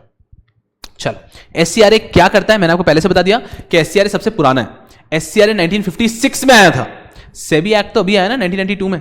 तो 1992 के पहले सर 1992 में अगर सेबी आया, सुनना एक दिमाग में डाउट क्या आ सकता है कि सर अगर सेबी 1992 में आया, 1988 में आया, तो एससीआरए 1956 में आया था, 1956 का एससीआरए था। तो सर 1956 में उनके एक्ट में उन्होंने सेबी की पावर कैसे क्या दे दी है, 1956 के एक्ट में उन्होंने सेबी की पावर कैसे क्या दे दी है? अरे गधों, अमेंडमेंट भी तो कोई चीज होती है।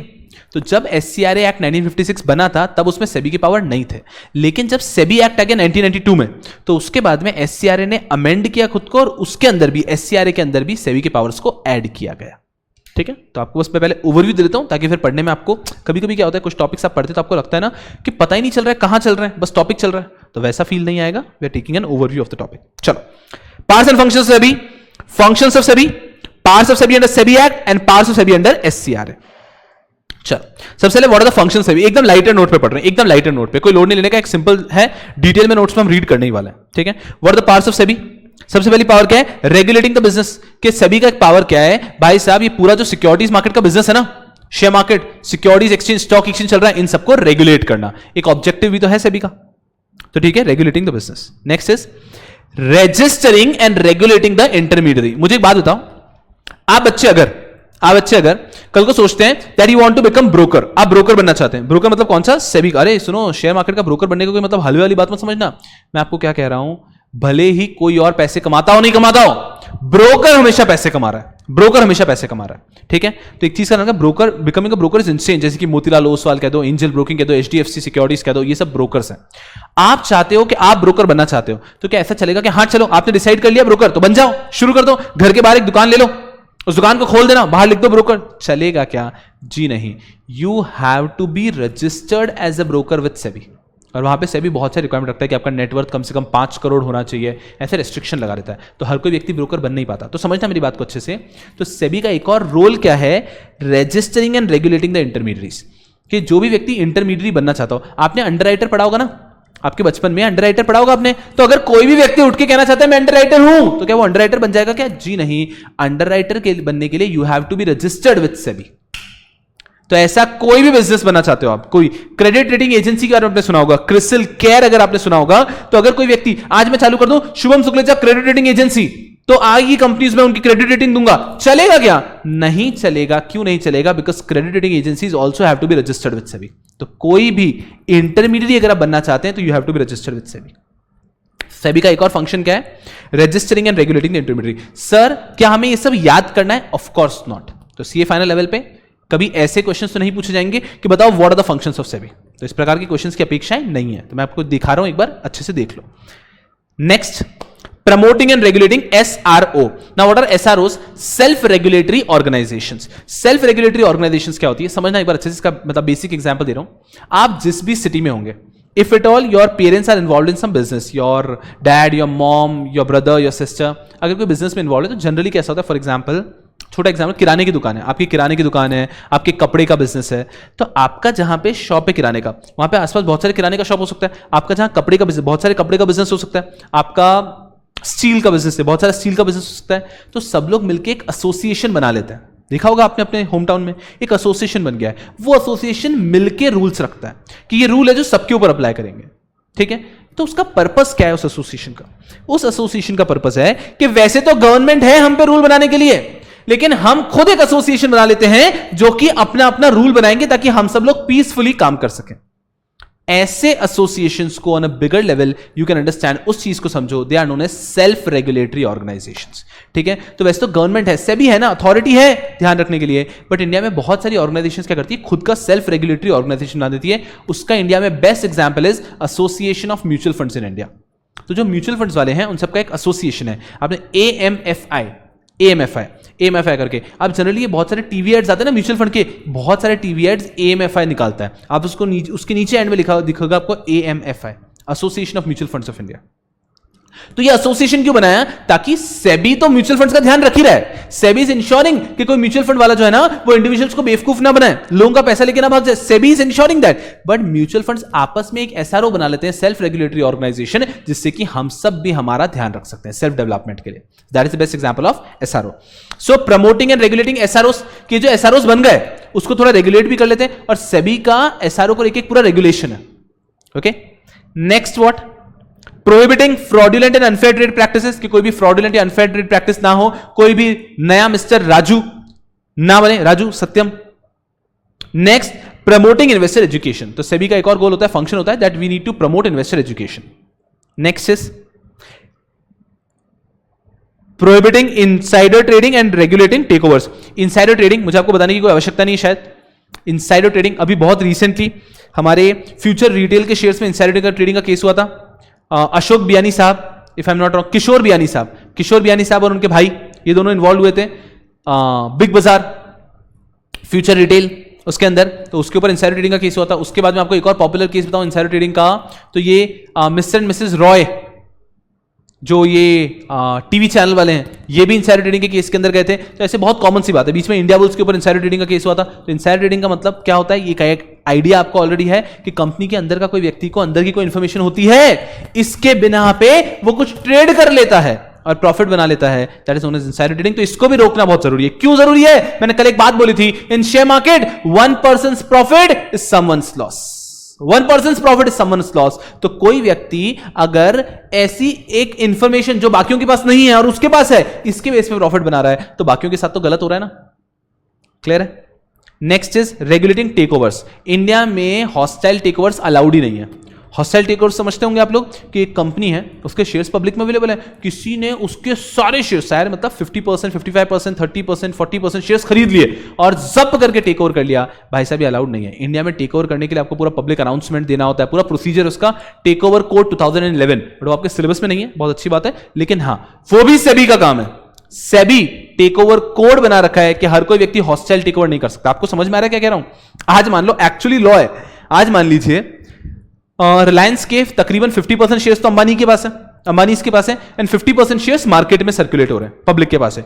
मेरे पास इतना पैसा है कि मैं रिलायंस के 40% शेयर्स जब्त करके पब्लिक से खरीद सकता हूं, फिर भी मैं खरीद नहीं सकता।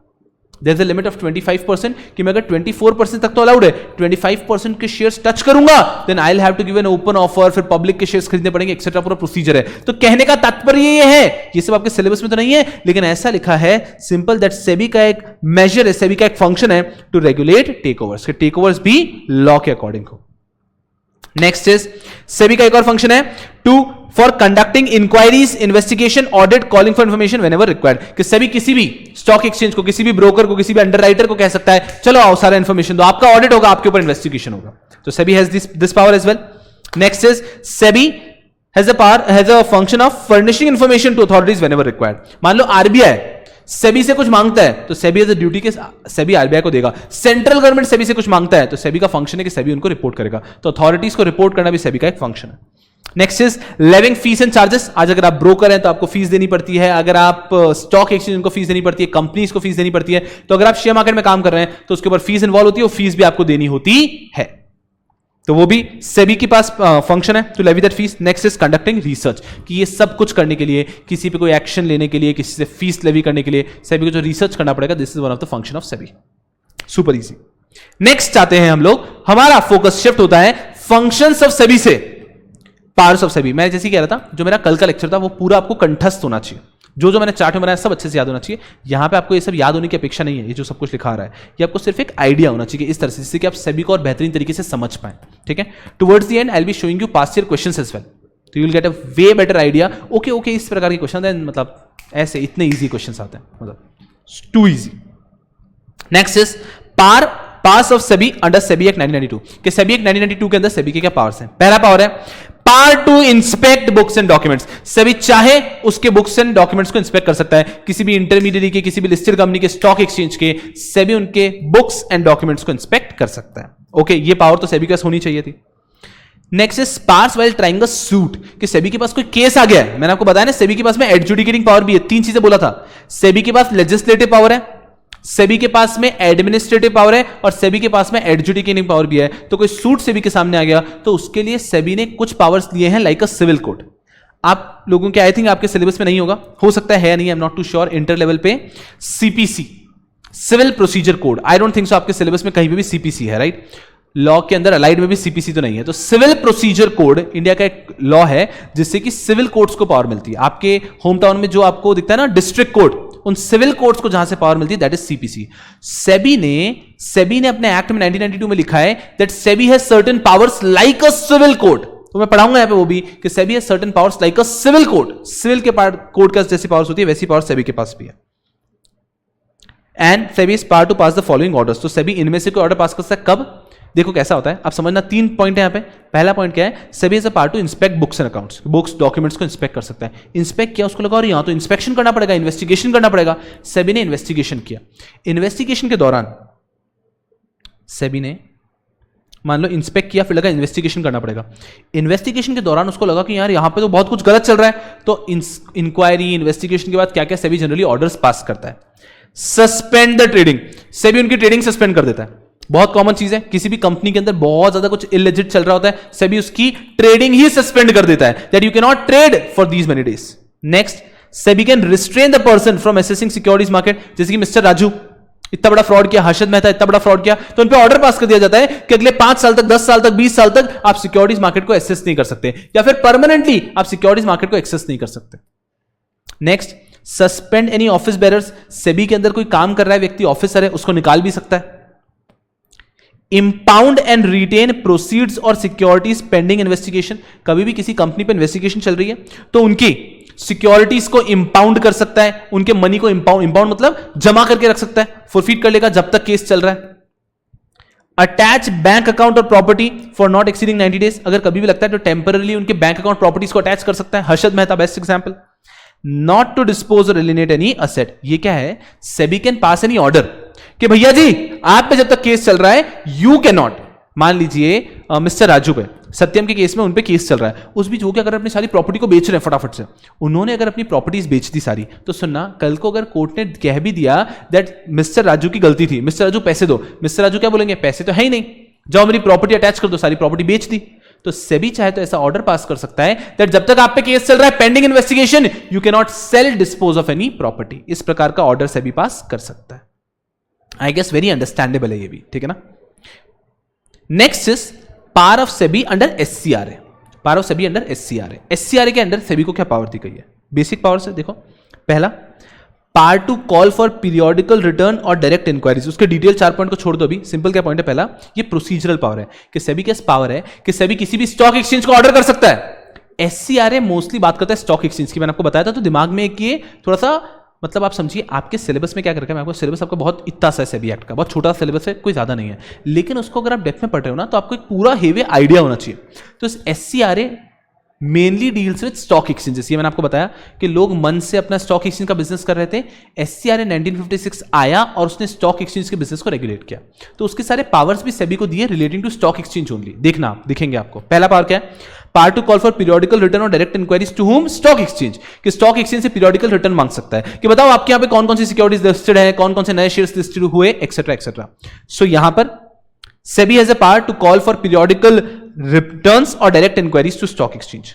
Next power to approve the bylaws of stock exchange, जैसे कि हर एक कंपनी के अपने आर्टिकल्स ऑफ एसोसिएशन होता है, उसी प्रकार से स्टॉक एक्सचेंजेस के बायलॉज होते हैं, तो उनके बायलॉज को अप्रूव करने की पावर भी किसके पास है, सेबी के पास है। मैंने बताया 1956 में यही तो किया था कि ये पावर है हमारे पास है, ठीक है, तब सेबी नहीं था तो पावर सेंट्रल गवर्नमेंट ने ली थी, 1992 के बाद वो पावर सेबी को दी थी, बस इतना सा।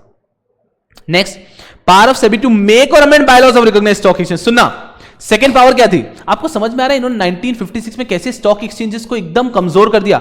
बोला 1956 में तो सेबी नहीं था ना, तभी बोला दैट सेंट्रल गवर्नमेंट के पास अप्रूव कराओगे तभी आपके बायलॉज बनेंगे, और सेंट्रल गवर्नमेंट जब चाहेगा आपके बायलॉज को चेंज कर सकता है। और 1992 में ये पावर सेंट्रल गवर्नमेंट से लेके सेबी को दे दी। तो क्या लिखा है यहां पे, दैट सेबी से अप्रूव कराओगे आप सारे बायलॉज, और सेबी आपके बायलॉज को कभी भी अमेंड ऑल्टर कर सकता है। Next, licensing of dealer in securities in certain areas, कि आपके कौन कौन से डीलर्स होंगे उनको लाइसेंस, उनको रजिस्ट्रेशन भी कौन करेगा, सेबी करेगा, कि यहां पे ये डीलर्स काम करेंगे सिक्योरिटीज मार्केट का, अपॉइंटिंग ब्रोकर्स का काम वगैरह वगैरह। तो licensing of dealers securities in certain areas.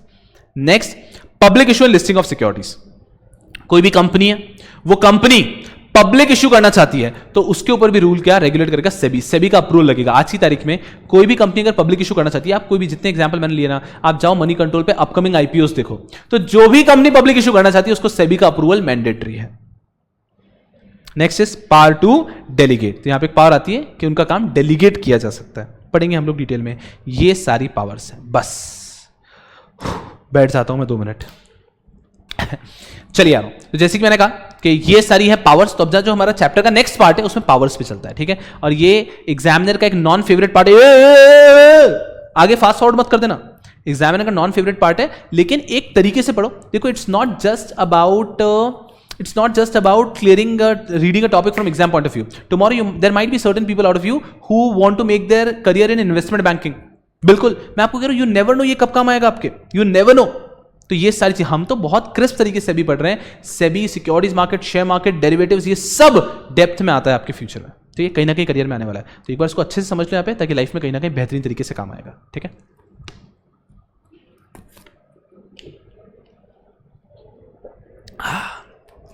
बहुत बढ़िया. अरे एक बालिका ने टाइप करके भेजा, अमेजिंग सर, बहुत, मतलब वो ये टॉपिक अमेजिंग लगा, बहुत ही बढ़िया, बहुत ही बढ़िया. चलो आ जाओ यहां पे कर दो. So parts and functions of SEBI. तो ये पूरा एक टॉपिक का ओवरव्यू हो चुका है. ठीक है ना. Measures functions of SEBI, parts of SEBI under SEBI act and parts of SEBI under SCR है. चलिए, ये हमारा चार्ट 2 हो गया. एक चार्ट जो मैंने पूरा ड्रॉ किया था, चार्ट 2, इसके अंदर पूरे अगले 2-3 पेजेस का ओवरव्यू है. चलिए यार, आ जाते हैं यहां पे हम लोग. Do you want to keep your ink connotations? No, discard.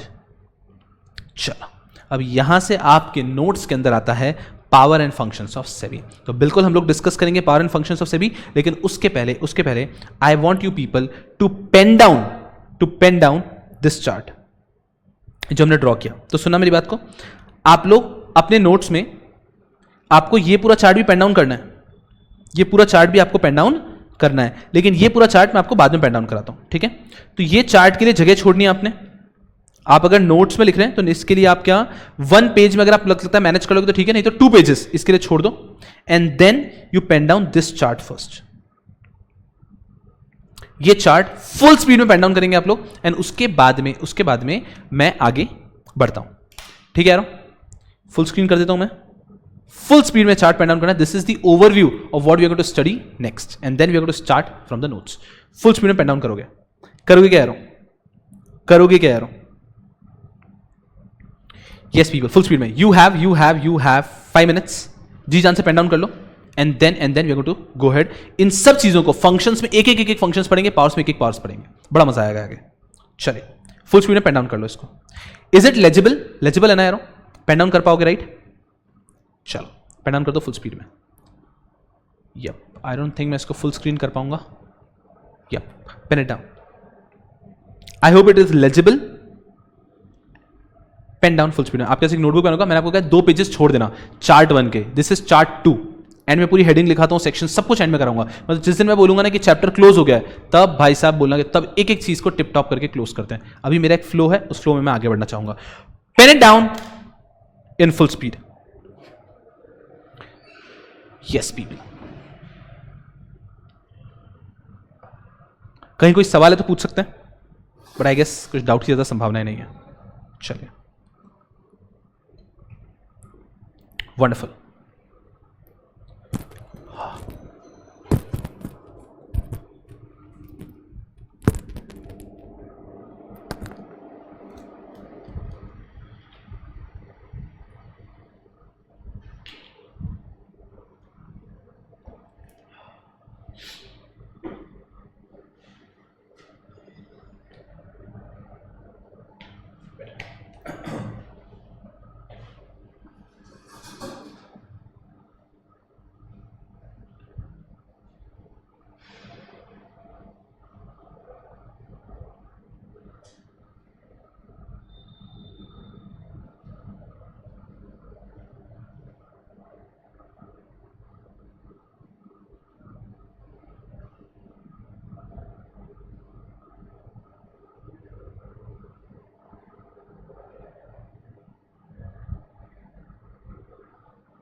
Yes people, are you done?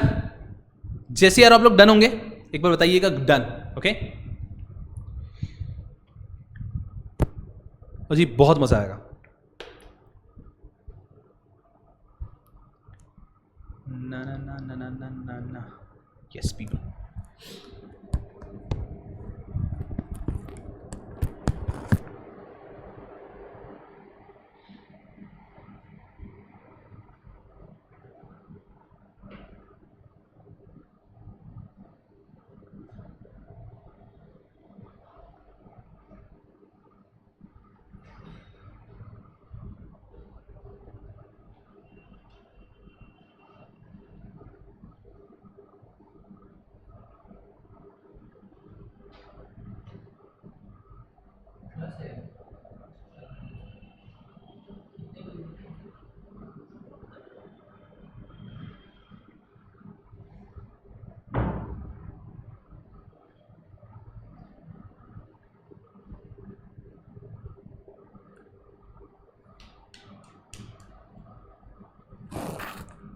मैं बस आपके मैसेज का इंतजार कर रहा हूं, आप बस बोलेंगे डन और हम लोग आगे बढ़ेंगे।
यार बोलो डन।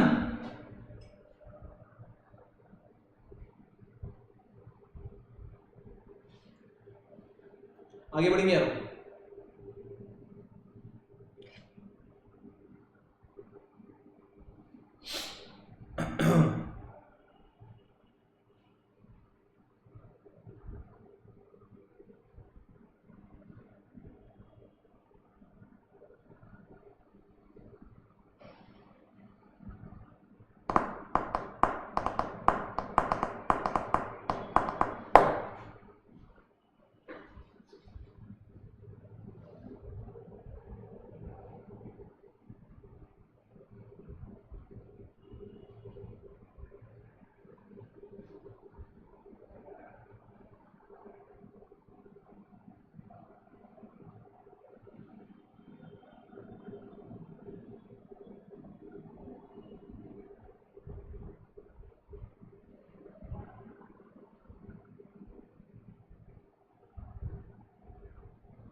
यस पीपल, मैं बता नहीं सकता हूं कि ये डन से कितनी खुशी मिली है मुझे।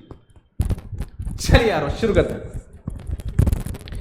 यस पीपल, तो स्ट्रक्चर के बाद में अब हम आगे बढ़ेंगे। Part and functions of SEBI. सबसे पहली चीज है मेजर्स। ठीक है, मैं चाहूंगा कि आज ही के लेक्चर के एंड में मैं वो जो फर्स्ट वाला चार्ट है वो भी आपको पेन डाउन करा दूं, ताकि आपके पास सब चीजें ऑर्गेनाइज तरीके से रहें। ठीक है ना, चलो देयर आफ्टर धीरे धीरे चैप्टर का पेस भी बढ़ जाएगा और बड़ा मजा आएगा। Part and functions of SEBI. तो सबसे पहले इसके अंदर मेजर्स की बात की, फंक्शंस की बात की। देखो क्या लिखा है, कवि कहते हैं subject to the provision of this act it shall be the duty of board, board बन जाए SEBI, to protect the interest of investor, to promote the development and to regulate the securities market. एक और बार बोला ना ये व्यक्ति तो बस, तो ये तीसरी बार बोल रहे हैं। वापस इन्होंने ऑब्जेक्टिव रिपीट किया कि क्या ऑब्जेक्टिव है, PPR, to protect the interest of investor, to promote the development of securities market and to regulate the securities market. ये सभी के ऑब्जेक्टिव हैं। उनको ध्यान में रखते हुए क्या क्या मेजर्स हैं सभी के, क्या क्या फंक्शंस हैं। देखो, द मेजर्स में बी प्रोवाइडेड फॉर क्या, regulating the business in stock exchange and any other securities market. ठीक है, कि स्टॉक एक्सचेंज में और जहां भी सिक्योरिटीज मार्केट है इनको रेगुलेट करना सभी की जिम्मेदारी है। बहुत बढ़िया बात है। रजिस्टरिंग एंड ये सिर्फ आपको ओवरव्यू देने के लिए यार, ठीक है ना, ये आपको ऐसे कुछ याद नहीं करना है, रटना नहीं है, मैंने पहले क्लियर किया। Registering and regulating the work of stock broker, sub broker, share transfer agent, bankers to an issue, trustees of trust deed, registrar to an issue, merchant intermediaries who may be associated with securities market in any manner। क्या लिखा है यहां पे कि जो भी intermediate securities market में जिस भी तरह से एसोसिएटेड है, इसमें आपके सब आ गए, अंडरराइटर आ गए, मर्चेंट बैंकर आ गए, जितने भी लोग एसोसिएटेड हैं उन सबको रेगुलेट करने की जिम्मेदारी किसकी, सेबी की। मैं आपको एक सिंपल भाषा में बोलता हूं, सेक्शन नंबर 12 आता है, उस सेक्शन 12 में क्या लिखा हुआ है कि अगर आप सिक्योरिटीज मार्केट में किसी भी तरह से काम करना चाहते हैं, आप जो नाम आप अंडरराइटर बोलो, म्यूचुअल फंड स्टार्ट करना चाहते हो, ब्रोकर बनना चाहते हो, डीपी डिपॉजिटरी पार्टिसिपेंट करके कंसेप्ट होता है, आप डीपी बनना चाहते हो, आप जो भी करना चाहते हो सिक्योरिटीज मार्केट में, you have to be registered with SEBI, you have to be registered with SEBI. तो वही यहां पे लिखा है। नेक्स्ट सेम पॉइंट बीए में, registering and regulating the working of DP. अरे ये डीपी क्या है, डिपॉजिटरी पार्टिसिपेंट। ये आपके सब्जेक्ट से थोड़ा सा बाहर है, बट बहुत ही मजा आएगा ये पढ़ाना, तो जीवन में काम आएगा। तो डीपी के बारे में आपको पढ़ाऊंगा। ठीक है, कस्टोडियन मींस जो सिक्योरिटी की कस्टडी रखता है। Foreign institutional investors, FIIs. आप अगर मनी कंट्रोल फॉलो करते हैं तो आपको ऐसा दिखेगा, FII bought shares worth ₹1100 crore today. तो ये क्या है, ये है फॉरेन इंस्टीट्यूशनल इन्वेस्टर्स, इंडिया के बाहर के बड़े बड़े एक्रेडिटेड इन्वेस्टर्स। किसी भी शेयर में अगर एफआईआई पैसा डाल रहे हैं मतलब उस शेयर में दम है। जैसे कि इंडिया में एक बहुत भारी शेयर है हैप्पीएस्ट माइंड, इस तरह से आपको, मैं एग्जैक्टली नाम मुझे क्लिक नहीं हो रहा है, वो जो शेयर है उसमें एफआईआई बहुत ज्यादा इंटरेस्टेड है, धूम धड़ाके से इंटरेस्टेड है। तो किसी भी शेयर में अगर एफआईआई इंटरेस्ट दिखाते हो, जैसे उन्होंने इंटरेस्ट दिखाया, फिर इंडिया की जनता भी हाँ एफआईआई ले रही है तो अच्छा ही होगा, हम भी लेते हैं, and the price then shoots up. So FII foreign institutional investor, बाहर के बड़े बड़े investors. Crediting agencies and such other intermediaries. कहने का मतलब मैंने आपको क्या पहले ही बोल दिया था कि शेयर मार्केट में जितने भी, सिक्योरिटी मार्केट में जितने भी लोग हैं, they have to be regulated and registered with SEBI. तो वही रेगुलेटेड रजिस्टर्ड के अंदर। नेक्स्ट, रजिस्टरिंग एंड रेगुलेटिंग, कोई बच गए तो उनको नाम ले लेते हैं। Working of venture capital fund, CIS collective investment scheme including mutual fund. Mutual fund क्या है ये आपको पता है, ठीक है। सीआईएस आपके चैप्टर में आगे आएगा डिटेल में, तो सीआईएस में तब बताऊंगा। वेंचर कैपिटल फंड में आपको पहले बता देता हूं। वेंचर कैपिटल फंड मतलब क्या होता है, कुछ ऐसे फंड होते हैं जो स्टार्टअप्स को फंड करते हैं। तो इंडिया में आईसीआईसीआई का बहुत पॉपुलर वेंचर कैपिटल फंड है, आईएफसीआई का एक बहुत पॉपुलर वेंचर कैपिटल फंड है। तो ये क्या करती है, स्टार्टअप्स को पैसा देते हैं। तो venture capital fund is a fund which gives money to startups, ठीक है। तो वेंचर कैपिटल फंड को भी रेगुलेट करता है SEBI. CIS collective investment scheme, ये आपके सिलेबस में आगे आने वाला है, इसलिए अभी नहीं बता रहा, इसका ट्रेलर देके मतलब नहीं है, पूरी पिक्चर है, ठीक है। Including mutual fund, mutual fund तो आप सबको पता है ना, सचिन तेंदुलकर ऐड करते हैं, ठीक है। तो उसके अंदर बस ये कहते हैं म्यूचुअल फंड में इन्वेस्ट करो। तो म्यूचुअल फंड आपको आई बिलीव पता होगा, नहीं पता है तो एक ग्लिम्स ऐसा दे देता हूं बस। आप चाहें तो अपना पैसा खुद भी शेयर मार्केट में इन्वेस्ट कर सकते हैं, लेकिन खुद शेयर मार्केट में इन्वेस्ट करने में रिस्क रहती है। बिकॉज आप जो व्यक्ति है ना, अरे एक डॉक्टर है, ठीक है ना, उसने भाई साहब जीवन के 10-15 साल डॉक्टरी पढ़ी है। Thereafter the person is making his living out of that profession. तो महीने का वो मान लीजिए 5 लाख रुपए कमाता है। 5 लाख रुपए जब वो कमाता है तो 5 लाख रुपए महीने का खर्च नहीं कर सकता, वो खर्च करता है महीने का 2 लाख रुपए, 3 लाख रुपए बच जाता है। अब वो 3 लाख रुपए कहाँ इन्वेस्ट करे? पहले का जमाना होता तो एफडी करा लो, राइट? अब जमाना नहीं 3 लाख कहां इन्वेस्ट करे, कहां इन्वेस्ट करे, कहां इन्वेस्ट करे। तो आज की जनता उसको बोलती है कि शेयर मार्केट में इन्वेस्ट करो, बट शेयर मार्केट तो भाई साहब दरिया है ना। अब शेयर मार्केट में कहां करूं? मैं रिलायंस के शेयर खरीदूं, मैं हैप्पीस्ट माइंड के शेयर करूं, मैं HDFC बैंक के शेयर खरीदूं, या मैं बंधन बैंक के शेयर खरीदूं? इतना सब कुछ है, मैं किसके शेयर्स खरीदूं, मैं किसके शेयर्स खरीदूं? तो वहां पर एक बहुत ही अच्छा ऑप्शन आता है म्यूचुअल फंड। आप क्या करते हैं? आप सोचते हैं देखो मैं तो डॉक्टर हूं, डॉक्टर, इंजीनियर, बिजनेसमैन कोई भी हो सकता है ना। जनरली चार्टर्ड अकाउंटेंट्स खुद का पैसा खुद ही इन्वेस्ट करते हैं, बिकॉज आपने इतना सारा पढ़ा है ना, तो आप किसी और को क्यों पैसा दोगे। बाकी जनरली लोग क्या करते हैं? म्यूचुअल फंड को पैसा देते हैं कि हे म्यूचुअल फंड, ये मेरा 3 लाख रुपए हर महीना मैं आपको दूंगा, आपके हिसाब से आप इस पैसे को सही तरीके से इन्वेस्ट करो। तो म्यूचुअल फंड प्रैक्टिकली एकदम सिंपलेस्ट भाषा में बता रहा हूं कि आप अपना पैसा देते हैं किसी को, वहां पे फंड मैनेजर होता है, वो एक एक्सपर्ट है ऑफ शेयर मार्केट, उसका प्रोफेशन ही शेयर मार्केट का काम करना है, वो आपके पैसे को मार्केट में इन्वेस्ट करता है सही तरीके से। तो जब म्यूचुअल फंड थोड़ा एकदम रिस्की इन्वेस्टमेंट नहीं करता, एकदम बैलेंस इन्वेस्टमेंट करता है, राइट? और वो बहुत आपके पैसे को अलग अलग जगह पे इन्वेस्ट कर देता है। तो म्यूचुअल फंड के बहुत बेनिफिट्स है, डाइवर्सिफिकेशन बोल दो, एक्सपर्टीज इन्वेस्टमेंट बोल दो, ऐसे बहुत कुछ। तो वो होता है म्यूचुअल फंड। म्यूचुअल फंड की बेहतरीन बात क्या है कि एक डॉक्टर जो महीने का 3 लाख रुपए इन्वेस्ट करना चाहता है वो भी कर सकता है, और एक पियून जो महीने का 1000 रुपए इन्वेस्ट करना चाहता है वो भी कर सकता है। म्यूचुअल फंड में आप सिर्फ 1000 रुपए भी इन्वेस्ट कर सकते हो every month. That's the beauty of mutual fund. अभी पूरे टॉपिक से निकलते हुए एक पर्सनल एडवाइस दे रहा हूं यारों, जितना जल्दी हो सके ना अपना म्यूचुअल फंड का इन्वेस्टमेंट चालू कर दो। You want to start with 1000 a month, you can start with 1001। आप अपने आर्टिकलशिप के स्टाइपेंड से करो। सर स्टाइपेंड में से क्या करें, स्टाइपेंड में बचता ही नहीं है। जैसे जैसे बचाव और करो, लेकिन जितना जल्दी लाइफ में आप SIP स्टार्ट कर लोगे, सिस्टमैटिक इन्वेस्टमेंट प्लान, उतना आप जीवन में सुखी रहोगे। एक अलग ही मजा आता है, एक सिक्योरिटी होती है जब वहां पे इन्वेस्ट होता है, ठीक है ना। तो टॉपिक से निकलते हुए आज ही एक SIP स्टार्ट कर लो। सर कहां करनी, कहां नहीं करनी, ये सब खुद रिसर्च करना, ठीक है, बट तुरंत कर लो, जहां मन में है वहां कर लो। चलो इधर आ जाओ, वापस टॉपिक पे आते हैं। तो ये सबको भी रेगुलेट कौन करता है? इन सबको भी सेबी रेगुलेट करता है। उसके बाद में प्रमोटिंग एंड रेगुलेटिंग SROs, मैंने बताया self regulatory organisation. Best example is association of mutual funds in India. तो कोई भी एंटिटी अगर खुद ही एक एसोसिएशन बना लेती है कि हम रेगुलेट करेंगे, गवर्नमेंट की अथॉरिटी नहीं है वो, उन्होंने खुद नहीं एसोसिएशन बनाने हम रेगुलेट करेंगे, तो उन्हें कहते हैं SROs। ऐसे SROs को रेगुलेट करता है सेबी, ऐसे SROs को रेगुलेट करता है SEBI. Prohibiting fraudulent and unfair trade practices relating to securities market. Securities market में कुछ भी अगर फ्रॉडुलेंट, अगर अनफेयर हो रहा है तो वो भी सेबी ने ध्यान रखना है। Promoting investor education and training of intermediates of securities market, ध्यान रखता है कि पूरा एजुकेशन ट्रेनिंग भी हो। Prohibiting insider trading. Insider trading तो भाई साहब मैं मतलब अब इसमें डिस्कशन करेंगे ना, तो जितना चाहेंगे डिस्कशन में दैट विल बी ऐसा senseless, but there are of course मतलब whenever you read a case of insider trading ना, मतलब you go mad, because at the end of the day share market में the money these days are invested by middle class, lower middle class people, and these bastards what they do is just because of some certain information they have, they manipulate the price at times, and even if they are not manipulating the price, they take the benefit, and these small investors lose their money, right? So of course insider trading is a मतलब उस पर जितना discussion करेंगे उतना बर्बाद चीज़ है वो, लेकिन insider trading ऐसी है कि हर व्यक्ति को लगता है कि मुझे कोई इन्फॉर्मेशन पता चली मैं उसका फायदा उठा के ट्रेडिंग कर लूँ, तो वहां पर डिटेल में जाए तो that is insider trading. Of course syllabus में नहीं है, बट सेबी एंश्योर्स कि शेयर मार्केट के अंदर इनसाइडर ट्रेडिंग ना हो। Next is regulating substantial acquisition of shares and takeover of company. मैंने आपको बताया कि टेक ओवर भी इंडिया में रेगुलेटेड होते हैं। आपके पास बहुत सारा पैसा है, इसका मतलब ये नहीं आप किसी भी कंपनी के बहुत सारे शेयर्स खरीद सकते हो, नहीं, उस पर प्रॉपर लॉ है। You can not invest in a company, एक लिमिट, इंडिया में 25% से कम पे कोई इशू नहीं है, आप 24% तक इन्वेस्ट करके रुक जाओ। लेकिन अगर आप उससे आगे बढ़ना चाहते हो, ये लिमिट आपके सिलेबस में नहीं है, टेक ओवर कोड में लिखी हुई है, उसके आगे अगर आप बढ़ना चाहते हो then you need to take permission, you to give public announcement, you to give public offer, वे मतलब बहुत सारी रिक्वायरमेंट आ जाती है। नेक्स्ट सेबी का क्या रिक्वायरमेंट, क्या सेबी का क्या फंक्शंस है, मेजर्स से देखते हैं। Calling for information from undertaking, inspection, conducting inquiry, audits of stock exchange, mutual fund, other person associated with securities market, intermediate and self regulatory organisation in the securities market. इन सबको regulate करने का काम भी सेबी का था। तो इनमें से अगर कोई गलत काम कर रहा है तो उसको उससे इंफॉर्मेशन मांगना, उसका इंस्पेक्शन करना, इंक्वायरी करना, ऑडिट करना, ये सब काम भी सेबी का। तो ये सब लोग सेबी के बच्चे जैसे हैं कि सेबी ध्यान रखना है। मैं आपको क्या बता रहा हूं, आज की तारीख में एक इन्वेस्टर रैंडमली आंखें बंद करके इन्वेस्ट कर देता है। क्यों? क्योंकि उसको भरोसा है कि सेबी है ना, सेबी है तो इन सब लोगों पे मैं भरोसा कर सकता हूं। बिकॉज एक इन्वेस्टर उन्हें कैसे जानता है, they are all SEBI registered. Stock exchange भी सेबी रजिस्टर्ड है, ब्रोकर भी सेबी रजिस्टर्ड है, डीपी भी सेबी रजिस्टर्ड है, ये सब सेबी के रजिस्टर्ड लोग हैं, तो मैं इन पे भरोसा कर सकता हूं। तो अगर उनमें से किसी ने भी फ्रॉड किया तो नाम किसका बिगड़ेगा, सेबी का। अब मेरी बात को एक बहुत आसान एग्जांपल से आपको समझाने की कोशिश करता हूं, दिल में बात उतरेगी।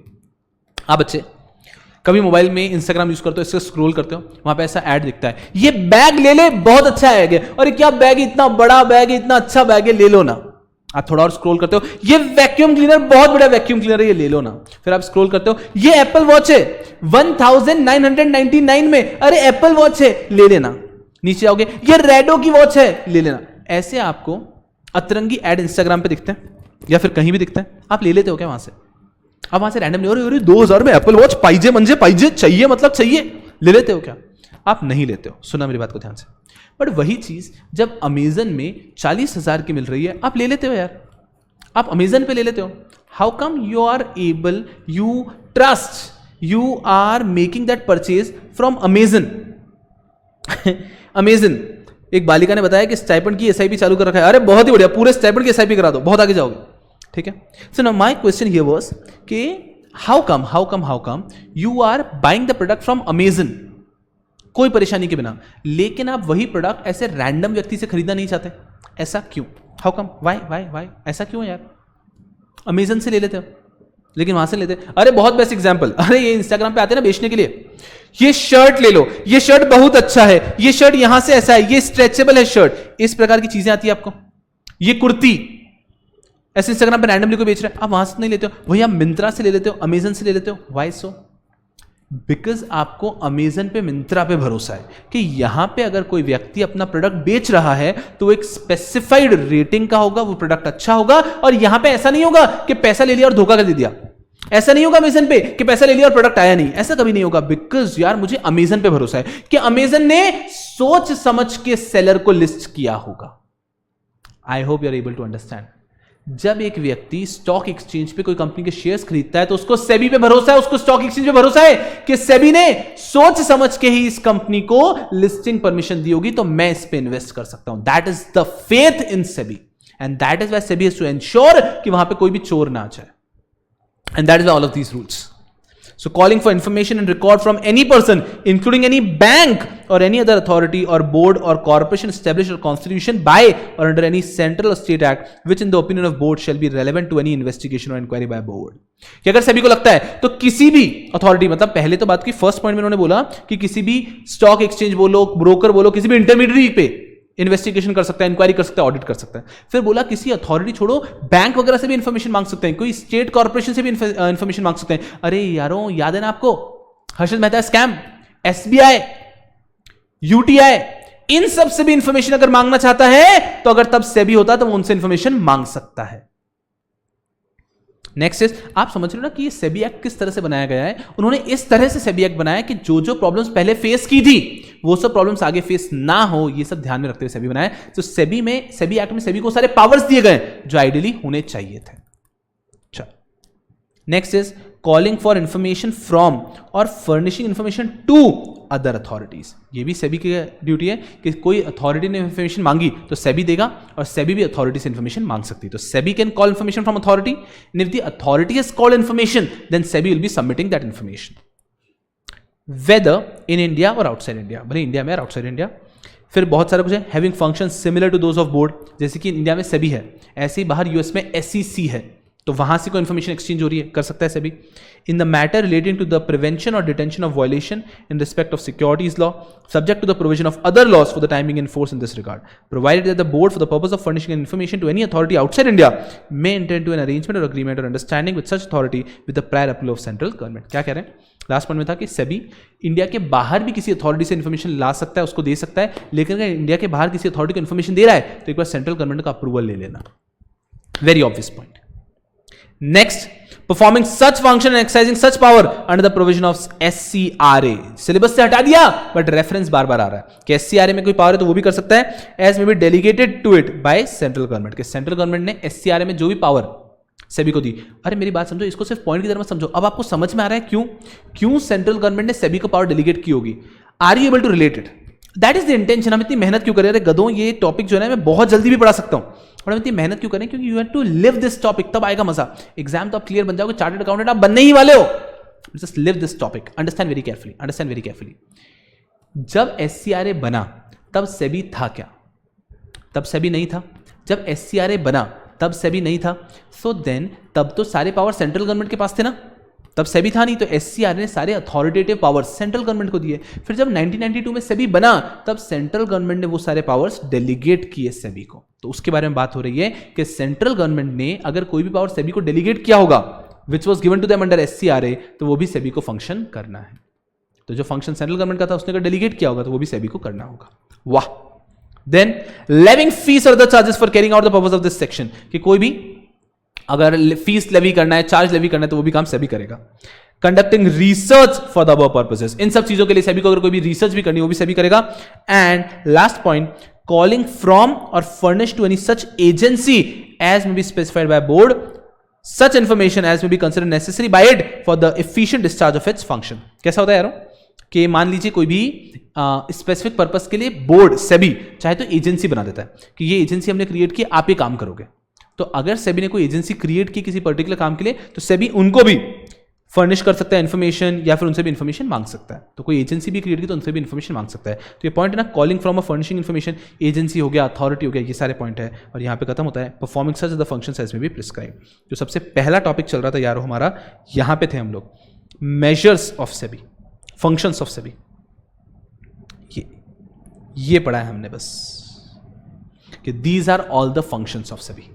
क्लियर है क्या हम लोग यहाँ पे कि these are all the functions of SEBI. मैंने आपको पहले ही बताया कि एग्जामिनर ऐसा कोई इस पे डायरेक्ट क्वेश्चन नहीं पूछेगा कि बताओ कि क्या क्या फंक्शंस होते हैं सेबी के, ऐसा नहीं पूछेगा। लेकिन एग्जामिनर जनरली कैसा करता है, आपको आगे के जो टॉपिक्स पढ़ने हैं उसके लिए आपको एक अच्छा बैकग्राउंड पता होना चाहिए कि सेबी कैसे, मतलब you need to get that feel of it that this is SEBI, ये सारा काम सेबी हैंडल कर रहा है। So these are the functions of SEBI, ये सब हमने पढ़ा। I hope you're all with me, clear एकदम मस्ती में।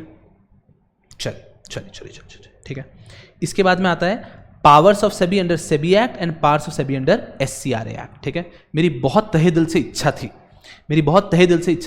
कि ये सभी मैं आपको आज ही पढ़ाऊं, लेकिन यारों आज मैं नहीं पढ़ा पाऊंगा। ठीक है, ये सारे टॉपिक्स आगे के, तो ये वापस जो बचा हुआ है ये पूरा हमारा नेक्स्ट सेशन के अंदर हम कवर करने वाले हैं। ठीक है, अभी मैं आपसे क्या अपेक्षा करता हूं, कि जो चार्ट 1 था ना वो आप पेन डाउन कर लो, ताकि जो चैप्टर अभी तक हमने पढ़ा है जहां तक, वहां तक you all should be sorted and you can understand. एक बार आपके दिल में उतर गया ना SEBI, you are able to understand क्या ऐसा है, तो चैप्टर का फील अपने आप होगा। एग्जाम में जब क्वेश्चन आएगा तो you will be able to understand, अरे हाँ this is how the flow has to be, because you can feel it, you can understand कि सेबी किन सर्कमस्टेंस में बनाते हैं, what were the powers of SEBI. चलिए यार, आप लोग क्या करेंगे अब यहाँ पे इस कार्ड, आपसे मेरी अपेक्षा यहां तक हम लोगों का हो चुका है। आप बच्चों ने क्या करना है, सबसे पहली चीज यारों आपने यहां से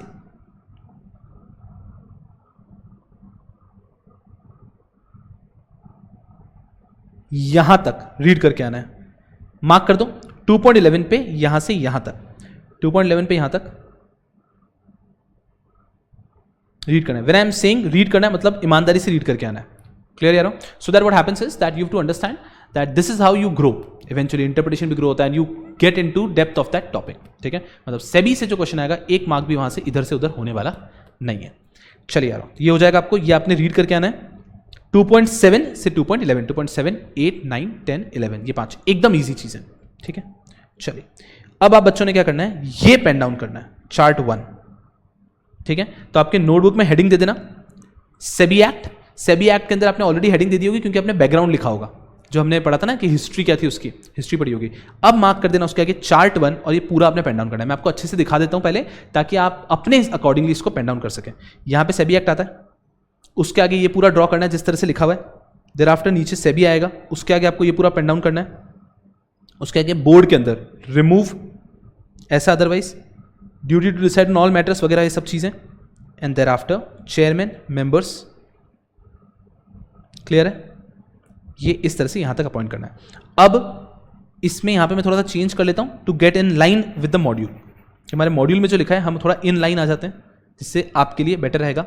इन लाइन आने के लिए चेयरमैन के लिए मैं लिख देता हूं यहां पे, समझना, nominated by union ministry. Officials of central government का मतलब यहां पे मैं इसके लिए लिख देता हूं, और रेदर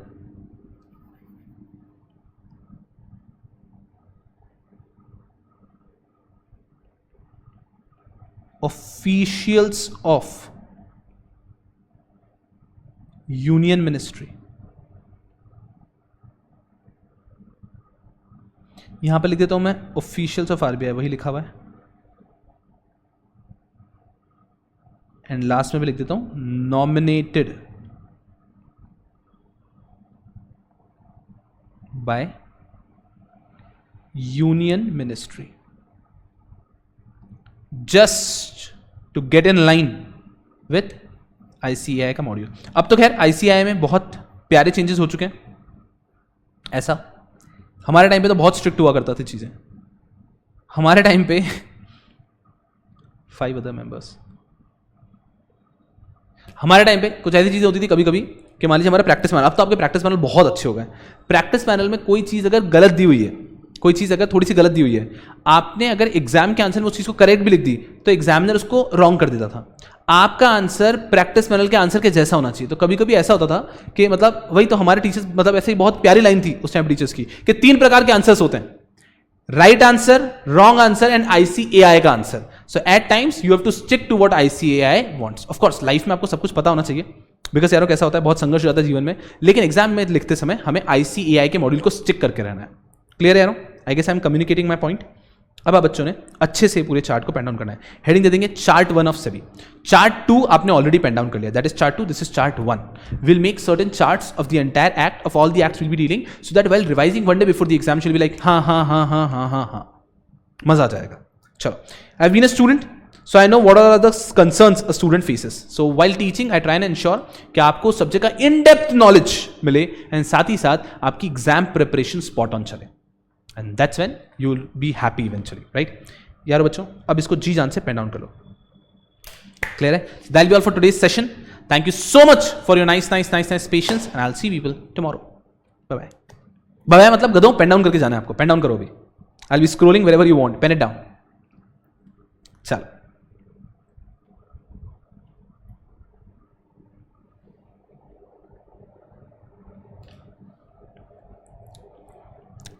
ईमानदार ये चार्ट्स आपके लिए सुपर यूजफुल होने वाले हैं, पेन इट डाउन अच्छे से।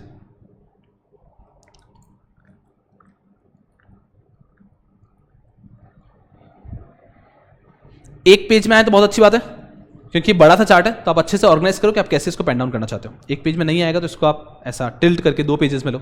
You mature enough, see how do you want to pen it down.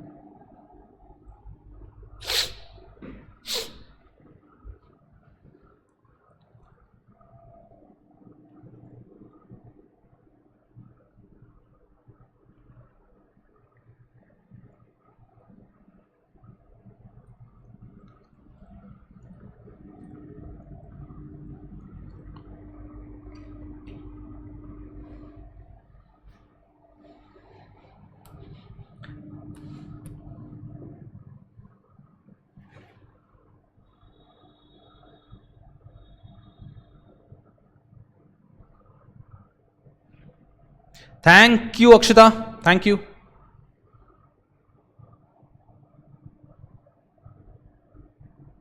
Sessions में इस प्रकार से रिकॉर्ड करने की कोशिश करता हूं, इस प्रकार से बनाने की कोशिश करता हूं कि आप बच्चों को क्वेरी नहीं है, जो पॉसिबल क्वेरीज होती हैं which I have seen students generally have, वो मैं ऑलरेडी ऑटोमेटिकली कवर करता रहता हूं आगे। बट अगर फिर भी कुछ परेशानी है तो आप पूछ सकते हैं। Okay, just pen it down. Thank you बीबी।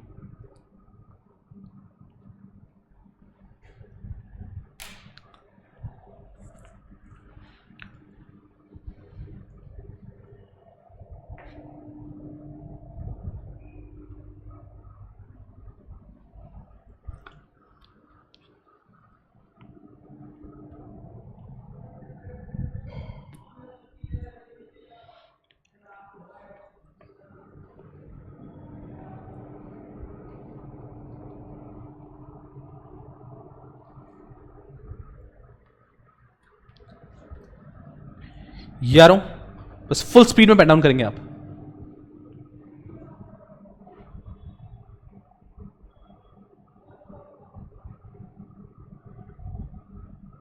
जैसे कि यहां पे लिखा to protect the investor, but the actual thing is what it is to protect the interest of investor, to promote the securities market, it is to promote the development of securities market, to regulate the securities market. These are the keywords जो कि click हो जाते हैं, दिमाग में बैठ जाते हैं। And then to consolidate all the laws relating to securities market at one place. Beautiful.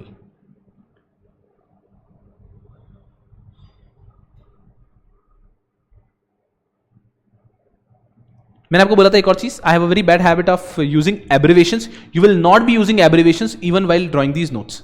Abbreviation आप सेबी लिख सकते हो गधों, सेबी वगैरह लिख लेना, बाकी एब्रिवेशंस यूज मत करिएगा. ओके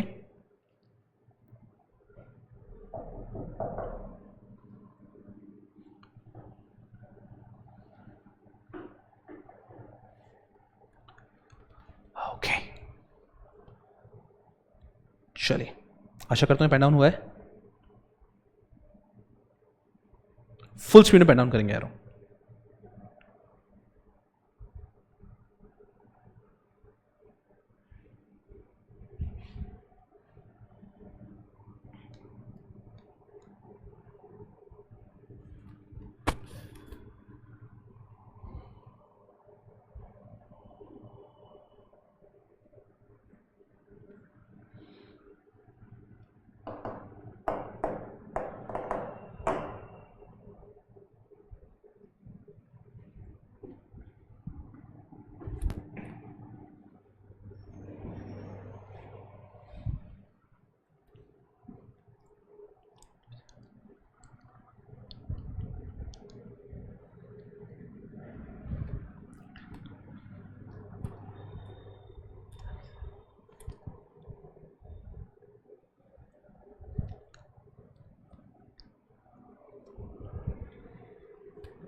वो जो राइट हैंड साइड का पार्ट है वो एंड में लिखेंगे.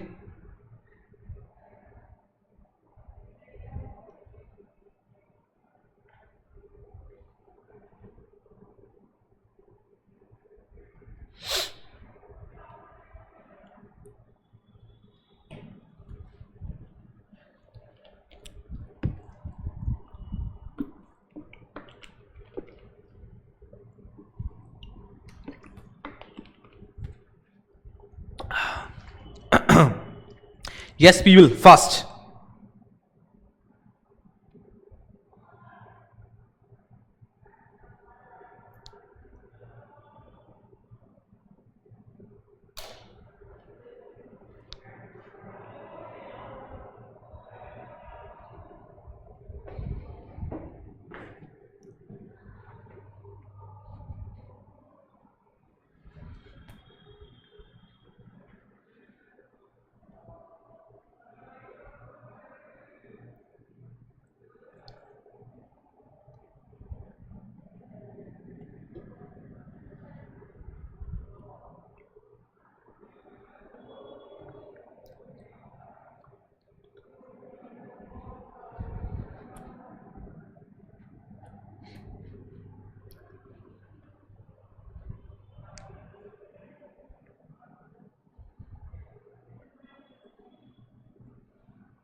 Are you done, people?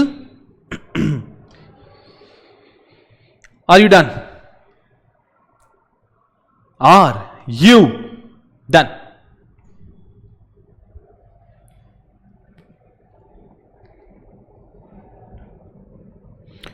कुछ बोलो यार, कुछ बोलो. आपकी आवाज से ही ये समा बना हुआ है.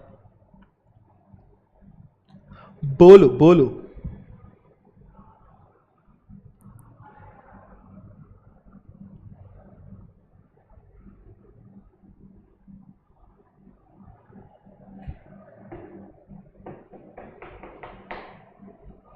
वाह,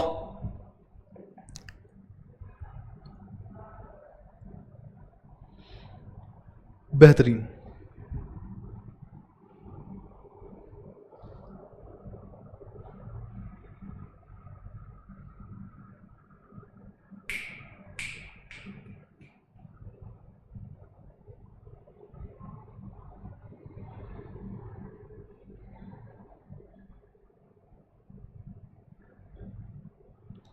एक सवाल है अक्षता का, qualification and terms for all और for chairman and 5 members. Qualification and terms ऐसा रहता है, जब आप देखेंगे तब आपको क्लैरिटी से पता चलेगा कि क्वालिफिकेशन एंड टर्म का जो रहता है वो सबके लिए रहता है। अब वहां पे जब हम पॉइंट पढ़ते हैं ना एक्ट के अंदर, तब ऐसा लगता है हमें कि क्वालिफिकेशन एंड टर्म सिर्फ इनके लिए हैं जिनको सेंट्रल गवर्नमेंट ने अपॉइंट किया है, but qualification and term applies for everyone. Clear, confusion की बात नहीं, ठीक है। सिर्फ एक जगह पे जो डिफरेंशिएशन आता है वो वहां पर आता है जहां पे रिमूवल की बात आती है, वहां पे डिफरेंशिएशन है, बाकी एंड तक सब चीजें सेम चलती है सबके लिए।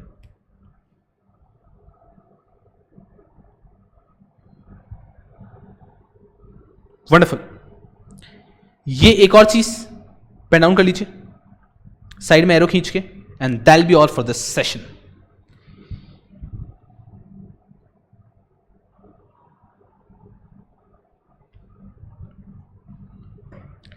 Pen it down. Just pen it down, and that'll be all. Thank you so much for your nice patience, and I'll see people tomorrow for a wonderful session again. Thank you so much. Yeah. Thank you so much, people. Thank you.